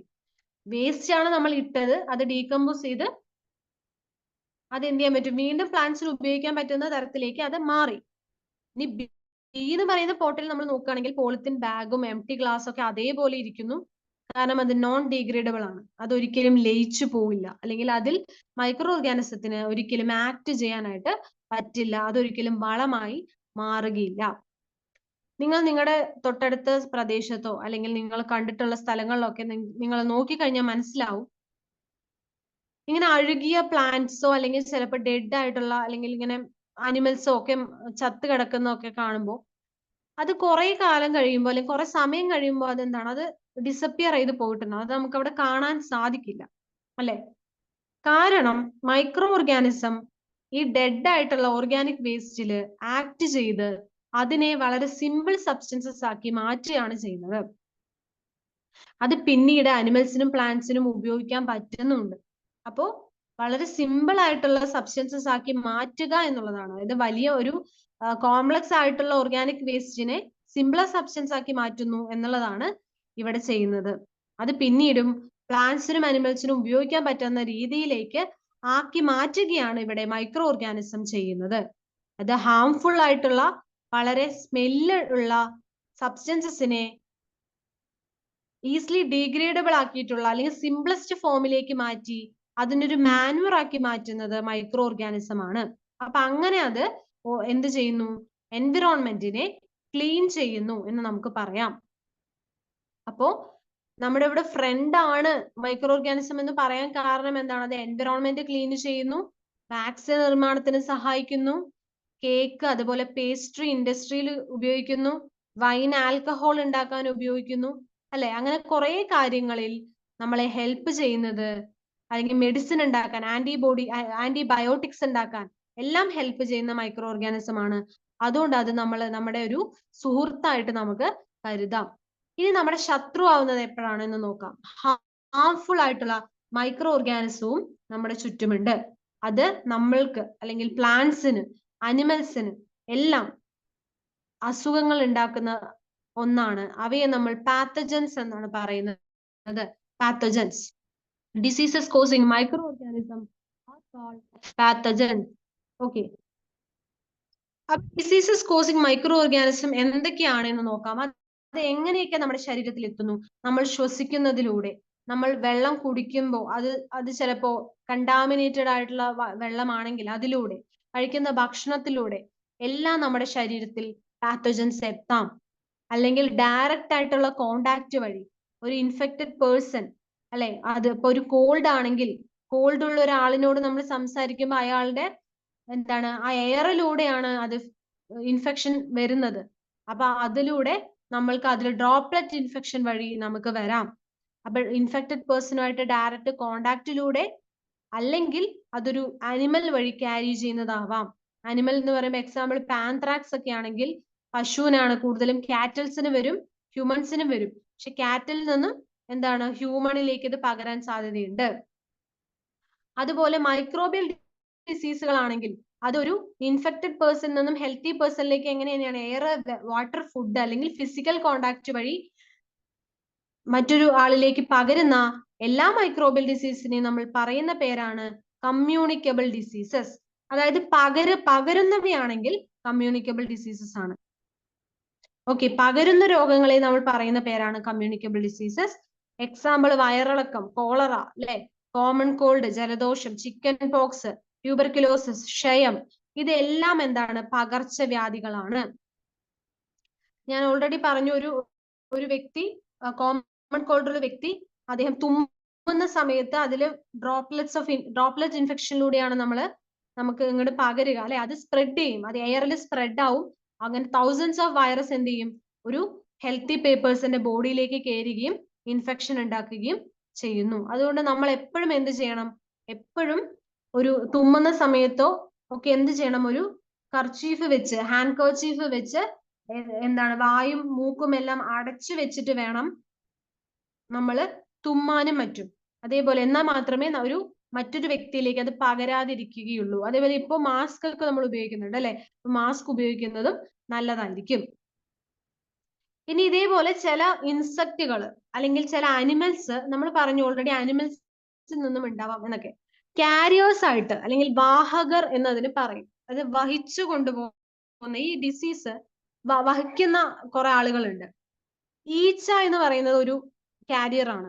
കാരണം അത് വല്ല ഇങ്ങനെ ഗാർബേജിലും ഒക്കെ ഇരുന്നിട്ട്, അല്ലെങ്കിൽ അനിമൽ എക്സ്ക്രീറ്റിയിലും കുപ്പിയിലും ഒക്കെ ഇരുന്നിട്ട് അതെന്ത് ചെയ്യും? ഭക്ഷണം തുറന്നു വെച്ച് കഴിഞ്ഞാൽ അതിൽ വന്നിരിക്കും, ഭക്ഷണത്തിൽ വന്നിരിക്കും, അത് നമ്മൾ കഴിക്കും. നമുക്ക് അമീബിക് ഡിസെൻട്രി പോലെ, അല്ലെങ്കിൽ വയറിളക്കം പോലെ, കോളറ പോലെയൊക്കെ നമുക്ക് പ്രശ്നങ്ങൾ വരും. കാരണം ആ ഫുഡ് കണ്ടാമിനേറ്റ് ആവുകയാണ് ചെയ്യുന്നത്, അല്ലെ? അതുകൊണ്ടാണ് എപ്പോഴും ഭക്ഷണം അടച്ചു വെക്കണം എന്ന് പറയുന്നത്. തുറന്നു വെച്ചിരിക്കുന്ന ഭക്ഷണം ഒരിക്കലും കഴിക്കരുത് എന്ന് അതുകൊണ്ടാണ് പറയുന്നത്. അതുപോലെ നമുക്കറിയാം അനോഫിലസ് മോസ്കിറ്റോ, മലേറിയ പരത്തുന്നത് കൊതുകാണെന്ന് നമുക്കറിയാം. അത് ഫീമെയിൽ അനോഫിലസ് മോസ്കിറ്റോ ആണ് പരത്തുന്നത്. ഇനി ഫീമെയിൽ എയ്ഡസ് മോസ്കിറ്റോ. എന്തുകൊണ്ടാണ് ഇവിടെ ഫീമെയിലിന് എടുത്തു പറഞ്ഞത്? കാരണം മെയിൽ എന്ന് പറയുന്നത്, കൊതുകുകള് മെയിൽ എന്ന് പറയുന്നത് പൂമ്പൊടി അല്ലെങ്കിൽ അതേപോലെ പൂന്തേനും എല്ലാം കഴിച്ചിട്ടാണ് അത് ജീവിക്കുന്നത്. ഓക്കെ, അപ്പൊ ഫീമെയിൽ എന്ന് പറയുന്നതിനാണ് ബ്ലഡ് ആവശ്യം. ഫീമെയിൽ ബ്ലഡ് എന്തിനാണ് ആവശ്യം വരുന്നത്? കാരണം അതിന് മുട്ടയിടാൻ വേണ്ടിയിട്ട്, അതിന് പോഷകം കിട്ടാൻ വേണ്ടിയിട്ടാണ് ബ്ലഡ് അത് കുടിക്കുന്നത്. അപ്പൊ അതിനാണത് ആവശ്യമായിട്ട് വരുന്നത്.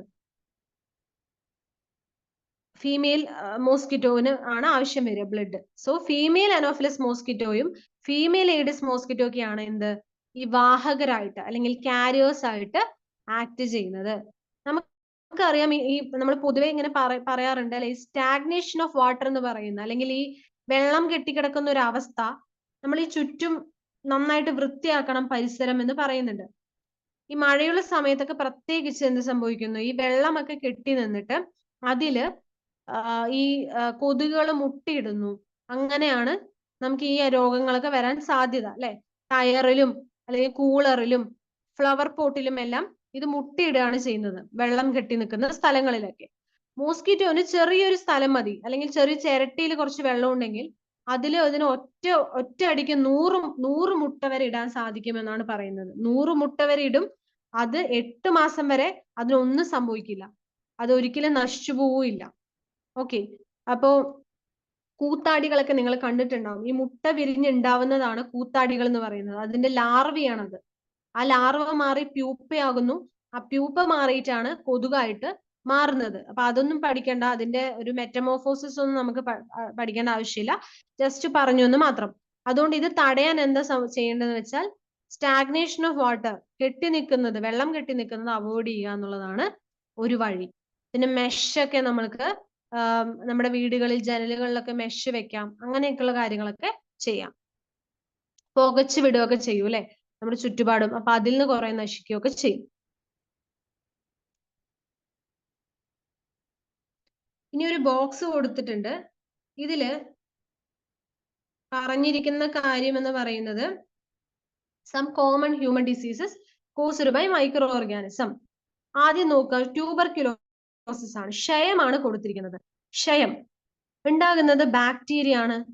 ബാക്ടീരിയ ആണ് ക്ഷയരോഗത്തിന് കാരണം. അത് ലങ്സിനെയാണ് മെയിൻ ആയിട്ട് അഫക്ട് ചെയ്യുന്നത്, ട്യൂബർക്യുലോസിസ്. അത് എയറിലൂടെ പകരുന്നു. ഓക്കെ, മീസിൽസ് എന്ന് പറയുന്ന 5-ാം പനി, അതിനെയാണ് നമ്മൾ മീസിൽസ് എന്ന് പറയാം, 5-ാം പനി എന്ന് പറയും. അത് വൈറസിലൂടെയാണ് അത് ബാധിക്കുന്നത്, അല്ലെങ്കിൽ വൈറസ് ആണ് അത് കോസേറ്റീവ് ഓർഗാനിസം എന്ന് പറയുന്നത് വൈറസ് ആണ്. അത് എയറിലൂടെ തന്നെയാണ് അത് ട്രാൻസ്മിറ്റ് ചെയ്യുന്നത്. ഇനി ചിക്കൻ പോക്സ്. ഇവിടെ ട്രാൻസ്മിഷന്റെ മോഡ് അനുസരിച്ചിട്ടാണ് ഡിസീസിനെ ഡിവൈഡ് ചെയ്തിരിക്കുന്നത്. നിങ്ങൾക്ക് കാണുമ്പോൾ മനസ്സിലാവും എല്ലാം എയർ ആണ്. നാല് ഡിസീസ് കൊടുത്തിട്ടുണ്ട്. അത് എല്ലാം എങ്ങനെയാണ് ട്രാൻസ്മിഷൻ, എയറിലൂടെ ട്രാൻസ്മിറ്റ് ചെയ്യുന്നുണ്ട്. അതുകൊണ്ട് അത് അങ്ങനെ കൊടുത്തിരിക്കുന്നത്. ചിക്കൻ ബോക്സ് എന്ന് പറയുന്നത് വൈറസ് തന്നെയാണ്. പോളിയോയും വൈറസ് ആണ് അല്ലെ, പോളിയോ വൈറസ്. അതേപോലെ തന്നെ വേരിസെല്ല സോസ്റ്റർ വൈറസ്, അതൊക്കെയാണ് നമ്മൾ പറഞ്ഞു ചിക്കൻ ബോക്സ് ഉണ്ടാക്കുന്ന വൈറസ് എന്ന് വേണ്ടി പറഞ്ഞു.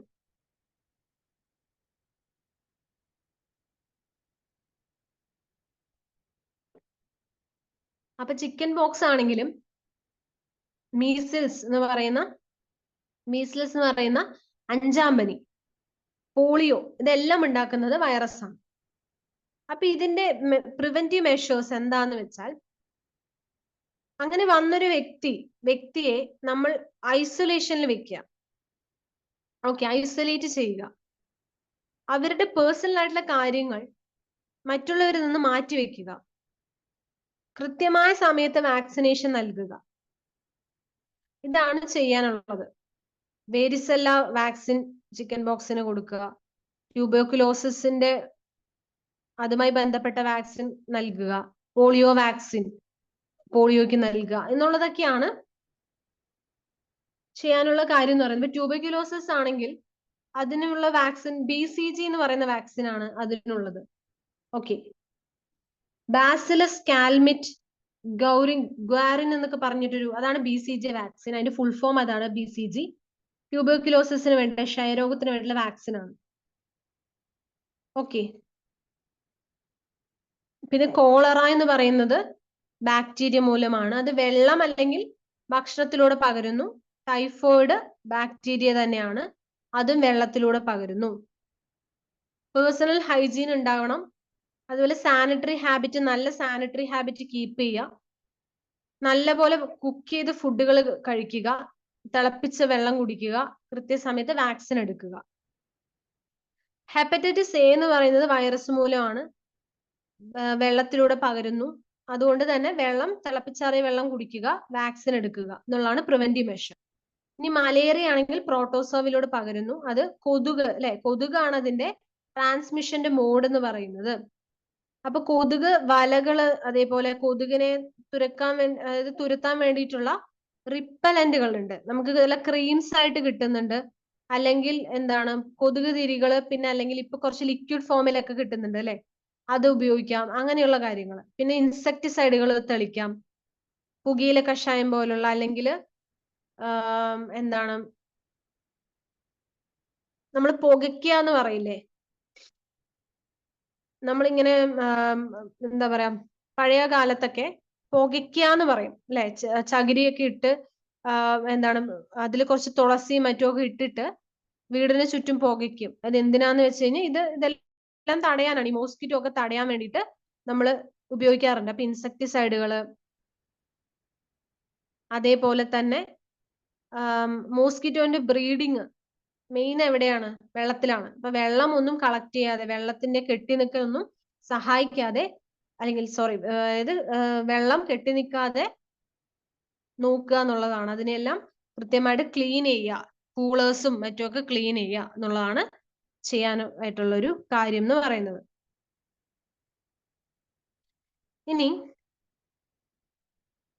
ആനിമൽസിലും ഡിസീസസ് ഉണ്ടാക്കും. എക്സാമ്പിൾ ആണ് ആന്ത്രാക്സ് എന്ന് പറയുന്നത്. അത് മനുഷ്യനിലും അതുപോലെ കന്നുകാലികളിലും ഒരേപോലെ ഉണ്ടാക്കുന്ന ഒരു ഡിസീസ് ആണ് ആന്ത്രാക്സ് എന്ന് പറയുന്നത്.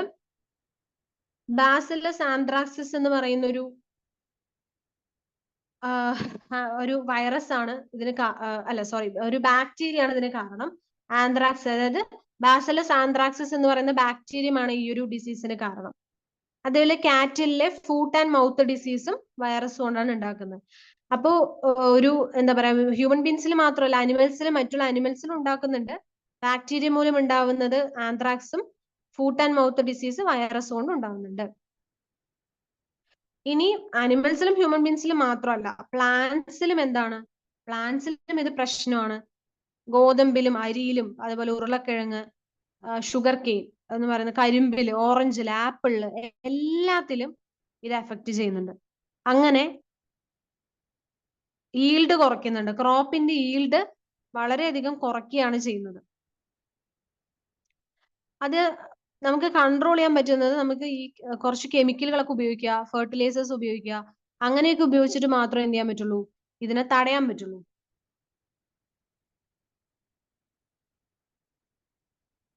അപ്പൊ ചില ഡിസീസസ് കൊടുത്തിട്ടുണ്ട്. ഒന്നാമത്തെ സിട്രസ് ക്യാങ്കർ ആണ്. നാരങ്ങയിൽ വരുന്നതാണ്. നാരങ്ങയിൽ ഇങ്ങനെ കറുപ്പ് കുത്തുകളായിട്ട് കാണാൻ പറ്റും. ബാക്ടീരിയ ആണ് കാരണം. എയറിലൂടെയാണ് പകരുന്നത്. റസ്റ്റ് ഓഫ് വീറ്റ്, പക്സീനിയ എന്ന് പറയുന്ന ഫംഗസ് ആണ് വീറ്റിന്റെ റസ്റ്റ് ഓഫ് വീറ്റ് എന്ന് പറയും. ഒരു കുത്തുകുത്തായിട്ടും മഞ്ഞ കുത്തുകളായിട്ട് വീറ്റിന്റെ ഇലയിൽ നമുക്ക് കാണാൻ പറ്റും. എയർ സീഡിലൂടെയൊക്കെയാണ് ട്രാൻസ്മിറ്റ് ചെയ്യുക. ബിന്ദി, ഒക്ര എന്ന് പറയുന്നത് എന്താണ്? ഒക്ര അല്ലെങ്കിൽ ബിന്ദി എന്ന് പറയുന്നത് ലേഡീസ് ഫിംഗറിനെയാണ്. അതിന്റെ yellow vein mosaic of bhindi, അത് വൈറസ് മൂലമാണ്, ഇൻസെക്ട് വഴിയാണത് പകരുന്നത് അല്ലെങ്കിൽ ട്രാൻസ്മിറ്റ് ചെയ്യുന്നത്. ഓക്കെ, ഇനി ഫുഡ് പോയ്സണിങ് എന്ന് പറഞ്ഞ് കൊടുത്തിട്ടുണ്ട്. ഇതിൽ പറയുന്നുണ്ട്, ബോജോ എന്ന് പറയുന്ന ഒരു വ്യക്തിയെ അവര് ഫ്രണ്ട് ഇൻവൈറ്റ് ചെയ്തു പാർട്ടിയിൽ. കുറെ ഭക്ഷണ സാധനങ്ങൾ ബോജോ കഴിച്ചു. വീട്ടിലെത്തിയതും വോമിറ്റ് ചെയ്യാൻ തുടങ്ങി. പെട്ടെന്ന് തന്നെ ആശുപത്രിയിൽ പോയപ്പോൾ അത് കണ്ടീഷൻ മനസ്സിലായി, എന്താണ്, ഫുഡ് പോയ്സണിങ് ആണ് സംഭവിച്ചിരിക്കുന്നത്. അപ്പൊ ഭക്ഷണം എന്ന് പറയുന്നത് എങ്ങനെയാണ് പോയ്സൺ ആയി മാറുക എന്നുള്ളതാണ് ഇവിടുത്തെ ചോദ്യം. ഫുഡ് പോയ്സണിങ് എന്ന് പറയുന്നത് ആ ഭക്ഷണം, അത് കേടായ ഭക്ഷണം കഴിച്ചത് കൊണ്ടാണ് ഫുഡ് പോയ്സണിങ് വരുന്നത്. അല്ലെങ്കിൽ ആ കേടായ ഭക്ഷണം മൈക്രോ ഓർഗാനിസം കൊണ്ടാണ് കേടാവുന്നത്. ആ മൈക്രോ ഓർഗാനിസം ഈ ഭക്ഷണത്തിൽ വളരുന്നു, അത് ടോക്സിക് ആയിട്ടുള്ള വസ്തുക്കൾ ഉണ്ടാക്കുന്നു. ആ ടോക്സിക് ആയിട്ടുള്ള ഭക്ഷണം നമ്മൾ കഴിക്കുന്നു, അത് വലിയൊരു പ്രശ്നങ്ങളിലേക്ക് തന്നെ എത്തുന്നുണ്ട്. സീരിയസ് ആയിട്ടുള്ള ഒരു അവസ്ഥയിലേക്കോ അല്ലെങ്കിൽ ചിലപ്പോൾ മരണത്തിലേക്ക് തന്നെ ഉള്ള ഒരു കാരണമായിട്ട് വരും. അതുകൊണ്ട് തന്നെ നമ്മൾ ഭക്ഷണം കൃത്യമായി പ്രിസർവ് ചെയ്യുക എന്നുള്ളത് ഇമ്പോർട്ടന്റ് ആണ്. അല്ലെങ്കിൽ അത് നശിച്ചു പോകുന്നതിൽ നിന്നും നമ്മൾ അതിനെ തടയുക എന്നുള്ളത് നമ്മൾ ഇമ്പോർട്ടന്റ് ആണ്, അല്ലെ? അപ്പൊ അടുത്തൊരു ടോപ്പിക് ആണ് ഫുഡ് പ്രിസർവേഷൻ എന്നുള്ളത്.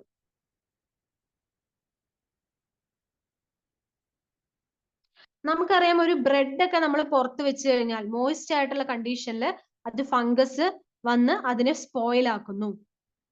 അപ്പൊ സ്പോയിൽ ആയിട്ടുള്ള ഭക്ഷണമാണെങ്കിൽ നമുക്കറിയാം അതിന്റെ ടേസ്റ്റ് വ്യത്യാസം വരും, കളറ് മാറും, അതിന്റെ സ്മെല്ല് വ്യത്യാസം വരും, അല്ലെ? ഒരു കെമിക്കൽ റിയാക്ഷൻ ആണ് അവിടെ ശരിക്കും ഉണ്ടാവുന്നത്. അപ്പൊ എന്താണ് നമുക്ക് ഇതിനുള്ള ഒരു പരിഹാരം എന്ന് പറഞ്ഞാൽ പ്രിസർവേറ്റീവ്സ് ഉപയോഗിക്കുക എന്നുള്ളതാണ്. അപ്പൊ അതിനെപ്പറ്റി നമുക്ക് നോക്കാം. അതിനു മുൻപ് ഇതിൽ പറയുന്നുണ്ട്, പഹേലി കുറച്ച് മാംഗോസ് വാങ്ങിയിട്ട് വന്നു. കുറെ ദിവസം കഴിച്ചില്ല. കുറച്ച് ദിവസം കഴിഞ്ഞ് നോക്കിയപ്പോ അതെല്ലാം എന്തായിട്ടുണ്ട്, അതെല്ലാം കേട് വന്നിട്ടുണ്ട്. പക്ഷേ അവളുടെ അമ്മൂമ്മ ഉണ്ടാക്കി വെക്കുന്ന അച്ചാർ എന്ന് പറയുന്നതിൽ ഒരുപാട് കാലം നിൽക്കുന്നുണ്ട്. അത് പെട്ടെന്നൊന്നും നശിക്കുന്നില്ല. അപ്പൊ ഭയങ്കര കൺഫ്യൂഷൻ, എന്താണ് ഇത്? നമ്മൾ എങ്ങനെയാണ് ഭക്ഷണം വീട്ടില് സ്റ്റോർ ചെയ്യുക അല്ലെങ്കിൽ ഒരുപാട് കാലം സൂക്ഷിച്ചു വെക്കുക in order to save from the attack of microorganism? എന്തൊക്കെ മെത്തേഡുകളാണ് നമുക്ക് നോക്കാം.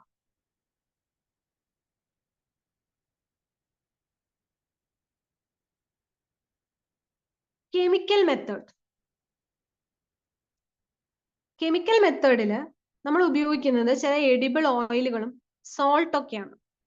ഓക്കെ, പ്രിസർവേറ്റീവ്സ് നമ്മൾ ആഡ് ചെയ്യുന്നത് ചില ആസിഡോ അല്ലെങ്കിൽ ഓയിലോ എല്ലാമാണ് നമ്മൾ ആഡ് ചെയ്യുക, അല്ലെങ്കിൽ ഉപ്പോ ഒക്കെയാണ് ആഡ് ചെയ്യുന്നത്. ആസിഡുകളിൽ പറയുന്നത് സോഡിയം ബെൻസോയിറ്റ്, സോഡിയം മെറ്റാബൈസൾഫേറ്റ്, ഇതൊക്കെയാണ് നമ്മൾ ഉപയോഗിക്കുക. അത് ജാമിലും സ്കോഷസിലും ഒക്കെ ഉപയോഗിക്കുന്നുണ്ട്. Sodium metabisulphite, sodium benzoate. Sodium benzoate ഉപയോഗിക്കുന്നുണ്ട്, സോഡിയം മെറ്റാബൈസൾഫേറ്റ് ഉപയോഗിക്കുന്നുണ്ട്. ഇതെല്ലാം ഉപയോഗിച്ചിട്ടാണ് എന്ത് ചെയ്യുന്നത്, പ്രിസർവേഷൻസ്, അതായത് ജെല്ലീസ്, ജാംസ്, സ്കോഷ്, ഇതൊക്കെ പ്രിസർവ് ചെയ്യുന്നത്. അതുപോലെ ഉപ്പ്, ഇതൊക്കെ ഇട്ട് വെച്ചിട്ട്, ഉപ്പിലൊക്കെ ഇട്ട് വെക്കുന്നത് നമുക്കറിയാം, അല്ലെ? അതായത് പ്രിസർവേഷൻ ബൈ കോമൺ സോൾട്ട്. അടുത്തത് നോക്കാം.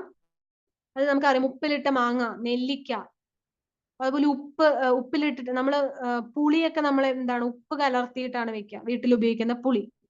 അപ്പൊ നമ്മൾ കോമൺ സോൾട്ട് നമ്മൾ ഉപയോഗിക്കുന്നുണ്ട് കാലങ്ങളോളം. ഇപ്പൊ ഫിഷ് ആണെങ്കിലും മീറ്റ് ആണെങ്കിലും നമുക്കറിയാം, ഉണക്ക മീനൊക്കെ അല്ലെ, ഉപ്പിലാണ്, അത് ഒരുപാട് കാലം പ്രിസർവ് ചെയ്യാൻ വേണ്ടിയിട്ടാണ്. അപ്പോ കോമൺ സോൾട്ട് കൊണ്ട് പ്രിസർവ് ചെയ്യുന്നുണ്ട്. ഇനി ഷുഗർ പ്രിസർവേഷൻ എങ്ങനെയാണ്? ജാം, ജെല്ലി, ഇതെല്ലാം ഷുഗർ വെച്ച് പ്രിസർവ് ചെയ്യുന്നുണ്ട്. ഷുഗർ മോയ്സ്ചർ കണ്ടന്റ്, ഈർപ്പത്തിന്റെ കണ്ടന്റ് കുറയ്ക്കുന്നു, ബാക്ടീരിയന്റെ ഗ്രോത്തിനെ തടയുന്നു, അങ്ങനെ ഫുഡ് കേടുവരാതിരിക്കുന്നു. അങ്ങനെയാണ് ഷുഗർ വെച്ചിട്ട് പ്രിസർവ് ചെയ്യുക. ഇനി ഓയിലും വിനീഗറും വെച്ചിട്ട് നമ്മൾ പിക്കിൾസ് ഒക്കെ ഉണ്ടാക്കുന്ന ഓയിലോ അല്ലെങ്കിൽ വിനീഗർ അല്ലെ, വിനീഗർ എന്ന് പറയുന്നത് നമ്മൾ വിനാഗിരി എന്ന് പറയുന്നത് വിനീഗർ, അത് ഉപയോഗിക്കുന്നുണ്ട്. കാരണം ബാക്ടീരിയക്ക് അങ്ങനെയുള്ള ഒരു അറ്റ്മോസ്ഫിയറിൽ ജീവിക്കാൻ പറ്റില്ല, അസിഡിക് ആയിട്ടുള്ള ഒരു അവസ്ഥയാണ് അല്ലെ വിനീഗർ ഒക്കെ ഉപയോഗിക്കുന്ന സമയത്ത്. വെജിറ്റബിൾസും ഫ്രൂട്ട്സും ഫിഷും മീറ്റും എല്ലാം ഈ മെത്തേഡ് വെച്ച് എന്ത് ചെയ്യാൻ പറ്റും? പ്രിസർവ് ചെയ്യാം. അതേപോലെ ഹീറ്റ് ആൻഡ് കോൾഡ് ട്രീറ്റ്മെന്റ് എന്ന് പറയുന്ന ഒരു സംഭവമുണ്ട്. അതായത് നമ്മൾ പാല് നന്നായി ചൂടാക്കിയതിന് ശേഷം അത് വെക്കുന്നു.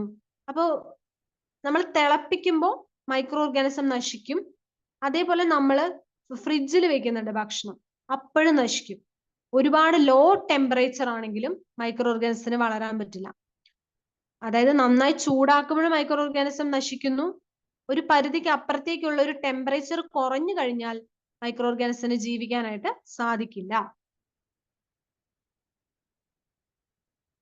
അപ്പൊ ഇതിൽ പാസ്ചറൈസ്ഡ് മിൽക്ക് എന്ന് പറഞ്ഞിട്ട് കൊടുത്തിട്ടുണ്ട്. പാസ്ചറൈസ്ഡ് മിൽക്ക് എന്ന് പറഞ്ഞാൽ എന്താന്ന് വെച്ച് കഴിഞ്ഞാൽ, നമ്മള് പാലിനെ ഒരു 70 ഡിഗ്രി സെൽഷ്യസിൽ ചൂടാക്കുക, 15-30 സെക്കൻഡില് 70 ഡിഗ്രി സെൽഷ്യസിൽ ചൂടാക്കിയിട്ട് പെട്ടെന്ന് അതിനെ തണുപ്പിക്കുകയും അതിനെ സ്റ്റോർ ചെയ്യുകയും ചെയ്യുക. തണുപ്പിക്കുക, പെട്ടെന്ന് അതിനെ തണുപ്പിച്ചിട്ട് നമ്മൾ അതിന് സ്റ്റോർ ചെയ്യുന്നു. ഇങ്ങനെ സ്റ്റോർ ചെയ്യുന്ന സമയത്ത് അവിടെ മൈക്രോ ഓർഗാനിസം ഒന്നും വളരില്ല. ഈ ഒരു പ്രോസസ്സാണ് പാസ്ചറൈസേഷൻ. അങ്ങനെ ഉണ്ടാവുന്ന മിൽക്കാണ് പാസ്ചറൈസ്ഡ് മിൽക്ക് എന്ന് പറയുന്നത്. ഓക്കെ, അപ്പൊ പാസ്ചറൈസ്ഡ് മിൽക്കിൽ എന്തില്ല? മൈക്രോ ഓർഗാനിസം വളരില്ല എന്നുള്ളതാണ് പറയുന്നത്.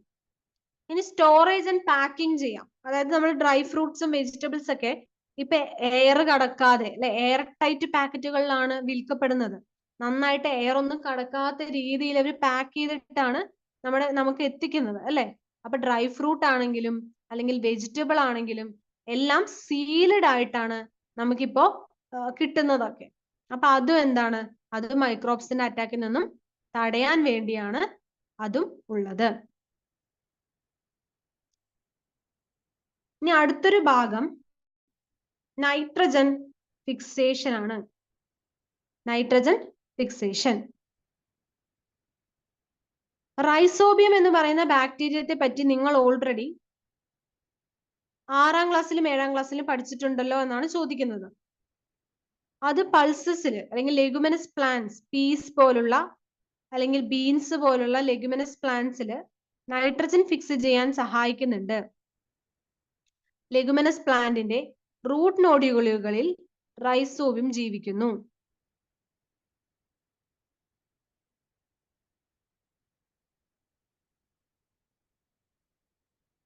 അതായത് ബീൻസ്, പീസ് ഇതുപോലുള്ള ലെഗുമിനസ് പ്ലാന്റുകൾ അല്ലെങ്കിൽ പൾസസ് അടങ്ങിയിട്ടുള്ള അങ്ങനെ പൾസസിന്റെ പ്ലാന്റുകളിലെല്ലാം അതിന്റെ റൂട്ടില് റൈസോബിയം എന്ന് പറയുന്ന ബാക്ടീരിയ എന്ത് ചെയ്യുന്നുണ്ട്? ജീവിക്കുന്നുണ്ട്. അങ്ങനെ നൈട്രജൻ എന്ന് പറയുന്നത്, അറ്റ്മോസ്ഫിയറിക് നൈട്രജൻ ഫിക്സ് ചെയ്യുന്നത് ഈ നൈട്രജൻ ഫിക്സിംഗ് ബാക്ടീരിയകളാണ്. ലൈറ്റ്നിങ് കൊണ്ടും എന്ത് ചെയ്യുന്നുണ്ട്? ലൈറ്റ്നിങ് ഉണ്ടാകുന്ന സമയത്തും അറ്റ്മോസ്ഫിയറിലെ നൈട്രജൻ നൈട്രേറ്റ് ആയിട്ട് മാറുന്നുണ്ട്. ഓക്കെ, അങ്ങനെ സംഭവിക്കുന്നുണ്ട്. അപ്പൊ ഇങ്ങനെ അറ്റ്മോസ്ഫിയറിലുള്ള ഫുൾ നൈട്രജൻ എല്ലാം പ്ലാന്റ്സിന് യൂസ് ചെയ്യാൻ വേണ്ടിയിട്ടുള്ളതാണോ? അല്ല, അറ്റ്മോസ്ഫിയറിലും നൈട്രജൻ വേണം അല്ലെ. അപ്പൊ എങ്ങനെയായിരിക്കും ഈ നൈട്രജന്റെ ഒരു അളവ് അതേപോലെ നിയന്ത്രിച്ച് നിൽക്കുന്നത് എന്ന് നിങ്ങൾ ആലോചിച്ചിട്ടുണ്ടോ? അത് എങ്ങനെയായിരിക്കും എന്നുള്ളത് നമുക്ക് നോക്കാം. അതും അതിനെ പറ്റിയിട്ടും നമുക്ക് പഠിക്കാനുണ്ട്.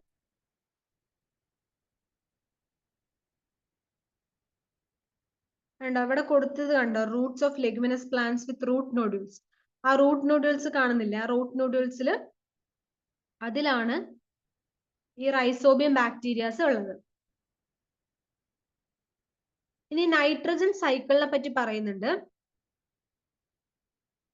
നൈട്രജൻ സൈക്കിൾ എന്ന് പറഞ്ഞാൽ നമ്മുടെ അറ്റ്മോസ്ഫിയറിൽ 78% നൈട്രജൻ ഗ്യാസ് ആണ്. ഓക്കെ, നമ്മുടെ അറ്റ്മോസ്ഫിയറിൽ 78% നൈട്രജൻ ഗ്യാസ് ആണ് ഉള്ളത്. നൈട്രജൻ എന്ന് പറയുന്നത് ഇപ്പൊ പ്രോട്ടീൻ ആണെങ്കിലും ക്ലോറോഫിൽ, അതുപോലെ ന്യൂക്ലിക് ആസിഡിലൊക്കെ നൈട്രജൻ ബേസുകൾ ഉണ്ട് അല്ലെ, അതുപോലെ വൈറ്റമിൻസിൽ, ഇതിലെല്ലാത്തിലും ഉള്ളൊരു പ്രധാനപ്പെട്ട ഒരു ഘടകമാണ് നൈട്രജൻ എന്ന് പറയുന്നത്. എല്ലാ ലിവിങ് ഓർഗാനിസത്തിനും വളരെ അത്യാവശ്യമായിട്ടുള്ള ഒരു കാര്യമാണ് നൈട്രജൻ. അറ്റ്മോസ്ഫിയർ നൈട്രജൻ എന്ന് പറയുന്നത് നേരിട്ട് പ്ലാന്റ്സിനും അനിമൽസിനും നേരിട്ട് എന്ത് ചെയ്യാൻ പറ്റില്ല, അറ്റ്മോസ്ഫിയറിക് നൈട്രജനെ അതേപോലെ സ്വീകരിക്കാനായിട്ട് സാധിക്കില്ല. അപ്പൊ ചില ബാക്ടീരിയാസ്, അതേപോലെ ചില ബ്ലൂ ഗ്രീൻ ആൽഗേസ് ഒക്കെ എന്ത് ചെയ്യുന്നുണ്ട്, സോയിലിലുള്ള ഈ ബ്ലൂ ഗ്രീൻ ആൽഗെ അല്ലെങ്കിൽ ബാക്ടീരിയകള് ഇതെല്ലാം നൈട്രജനെ ഫിക്സ് ചെയ്ത് കൊടുക്കുന്നു. അറ്റ്മോസ്ഫിയറിക് നൈട്രജനെ പ്ലാന്റ്സിന് അബ്സോർബ് ചെയ്യാൻ പറ്റുന്ന ഫോമിലേക്ക് ആക്കി മാറ്റുന്നത് ഈ സോയിലിലുള്ള ബാക്ടീരിയകള് അല്ലെങ്കിൽ ബ്ലൂ ഗ്രീൻ ആൽഗകളാണ്. അതേപോലെ ഇപ്പൊ നമ്മൾ പറഞ്ഞ റൈസോബിയം ഒക്കെയാണ്. ഒരിക്കൽ നൈട്രജൻ ഈ പെട്ടെന്ന് ഉപയോഗിക്കാൻ പറ്റുന്ന രൂപത്തിലേക്ക് ആയിക്കഴിഞ്ഞാൽ അത് പ്ലാന്റ്സ് സോയിലിൽ നിന്ന് വലിച്ചെടുക്കുന്നു അതിന്റെ റൂട്ടിലൂടെ. അങ്ങനെ നൈട്രജൻ ഉപയോഗിച്ച് പ്ലാന്റ് പ്രോട്ടീനുകൾ ഉണ്ടാക്കുന്നു അല്ലെ, പ്ലാന്റ് പ്രോട്ടീനുകൾ ഉണ്ടാക്കുന്നു.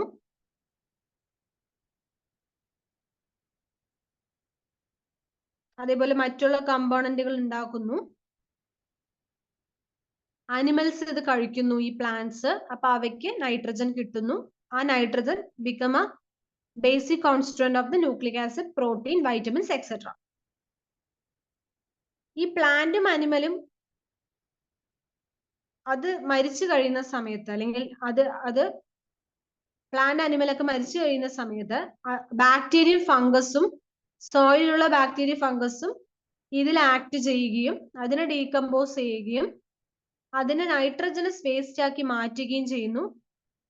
അല്ലെങ്കിൽ ആ നൈട്രജനസ് വേസ്റ്റിനെ നൈട്രജനസ് കമ്പൗണ്ട് ആക്കി മാറ്റുന്നു. അത് വീണ്ടും പ്ലാന്റ്സ് യൂസ് ചെയ്യുന്നു. ചില ബാക്ടീരിയ ഈ പ്ലാന്റ് അല്ലെങ്കിൽ അനിമൽസിന്റെ ഈ ഒരു ആ ഒരു നൈട്രജനസ് വേസ്റ്റില് ചില ഭാഗത്തിന് എന്താക്കി മാറ്റുന്നു, നൈട്രജനസ് ഗ്യാസ് ആക്കി മാറ്റുന്നു. അത് അറ്റ്മോസ്ഫിയറിലേക്ക് പോകുന്നു. അതുകൊണ്ട് എപ്പോഴും എന്ത് ചെയ്യുന്നുണ്ട്, നൈട്രജന്റെ പെർസെന്റേജ് അറ്റ്മോസ്ഫിയറിൽ കോൺസ്റ്റന്റ് ആയിട്ട് നിലനിൽക്കുന്നുണ്ട്.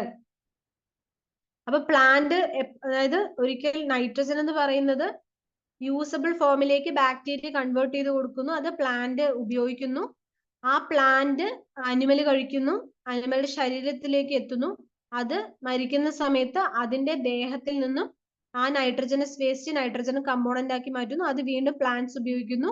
കുറച്ച് ബാക്ടീരിയ അത് നൈട്രജൻ ഗ്യാസ് ആക്കി മാറ്റുന്നു. അത് അറ്റ്മോസ്ഫിയറിലേക്ക് പോകുന്നു. അങ്ങനെ ഇത് എപ്പോഴും എന്താണ്, ഒരു സൈക്ലിക് റിയാക്ഷൻ ആണ് ഇവിടെ നടക്കുന്നത്. എപ്പോഴും ഒരു സൈക്ലിക് റിയാക്ഷൻ ആയിരിക്കും. ഇതിൽ നിങ്ങൾക്ക് കാണാൻ പറ്റും, ആ സൈക്ലിക് റിയാക്ഷൻ കാണാൻ പറ്റും അല്ലെ. അതായത് അറ്റ്മോസ്ഫിയറിക് ആയിട്ടുള്ള നൈട്രജൻ, ഈ atmosphere nitrogen fixing bacteria atmosphere നൈട്രജന് ഫിക്സ് ചെയ്തു. ഓക്കെ, ആ നൈട്രജൻ എന്തായി മാറി, നൈട്രൈറ്റോ അല്ലെങ്കിൽ നൈട്രേറ്റോ ഒക്കെ ആയി മാറി. അത് സോയിലിലേക്ക് എത്തി. അത് പ്ലാന്റ്സ് ഉപയോഗിച്ചു. ഈ പ്ലാന്റ്സ് അനിമൽ കഴിച്ചു. അതിന്റെ മരണത്തോടെയോ അല്ലെങ്കിൽ അതിന്റെ എക്സ്ക്രീഷനിലൂടെയോ ആ നൈട്രജനസ് വേസ്റ്റ് പ്ലാന്റിലേക്ക് വീണ്ടും എന്താണ്, ആ സോയിലിലേക്ക് തന്നെ പോയി. കുറച്ച് ബാക്ടീരിയ എന്ത് ചെയ്യും, ഈ നൈട്രജനസ് വേസ്റ്റിൽ നിന്നും നൈട്രജനസ് ഗ്യാസ് അറ്റ്മോസ്ഫിയറിലേക്ക് കൊടുക്കുന്നു. അങ്ങനെ ഒരു സൈക്കിൾ ആണ് ഒരു ഫോമിന്, എപ്പോഴും ഒരു സൈക്ലിക് റിയാക്ഷൻ ആണ് ഉണ്ടാവുക. അതേപോലെ അറ്റ്മോസ്ഫിയറിക് നൈട്രജൻ ലൈറ്റ്നിങ് വഴിയും സോയിലിലേക്ക് എത്തുന്നുണ്ട്. അപ്പൊ ഒന്ന് ബാക്ടീരിയ വഴി എത്തും, പിന്നൊന്ന് ലൈറ്റ്നിങ് കൊണ്ടും സോയിലിലെ അറ്റ്മോസ്ഫിയറിക് നൈട്രജൻ ഉണ്ടാവുന്നുണ്ട്. അങ്ങനെ ഒരു സൈക്ലിക് റിയാക്ഷൻ ആണ് ഇവിടെ സംഭവിക്കുന്നത്. ഓക്കെ, അങ്ങനെയാണ് ഇവിടെ സംഭവിക്കുന്നത്. അതായത് ഒരു സൈക്ലിക് റിയാക്ഷൻ ആണ് ഇവിടെ ഉണ്ടാവുന്നത്.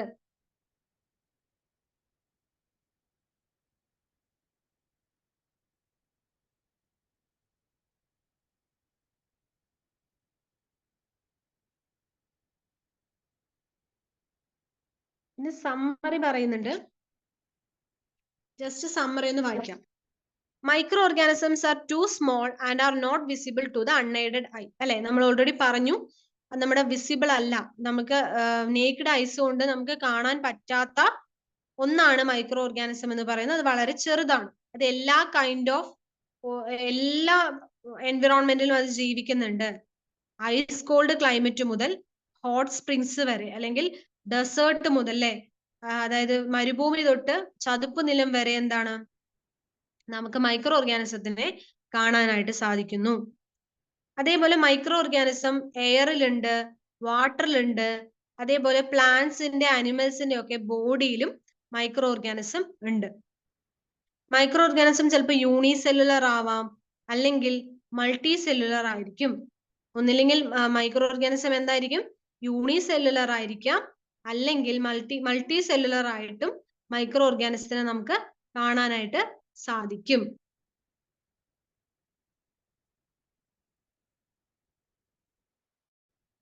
പിന്നെ പറയുന്നത് എന്താണ്, ബാക്ടീരിയ, ഫംഗസ്, ആൽഗെ ഒക്കെയാണ് മൈക്രോ ഓർഗാനിസം. വൈറസും മൈക്രോ ഓർഗാനിസം ആണെങ്കിലും അത് ഡിഫറെന്റ് ആണ്, അല്ലെ. ഈ മേലെ മെൻഷൻ ചെയ്തതിൽ നിന്നും ഡിഫറെന്റ് ആണ്. കാരണം അതൊരു ഹോസ്റ്റ് ഓർഗാനിസത്തിൽ മാത്രമാണ് റീപ്രൊഡ്യൂസ് ചെയ്യുന്നത്. ഹോസ്റ്റ് ഓർഗാനിസത്തിലേക്ക് എപ്പോൾ അത് കേറുന്നോ, എപ്പോ പ്രവേശിക്കുന്നോ, അപ്പോ മാത്രമേ എന്ത് ചെയ്യുന്നുള്ളൂ, അത് റീപ്രൊഡ്യൂസ് ചെയ്യുന്നുള്ളൂ.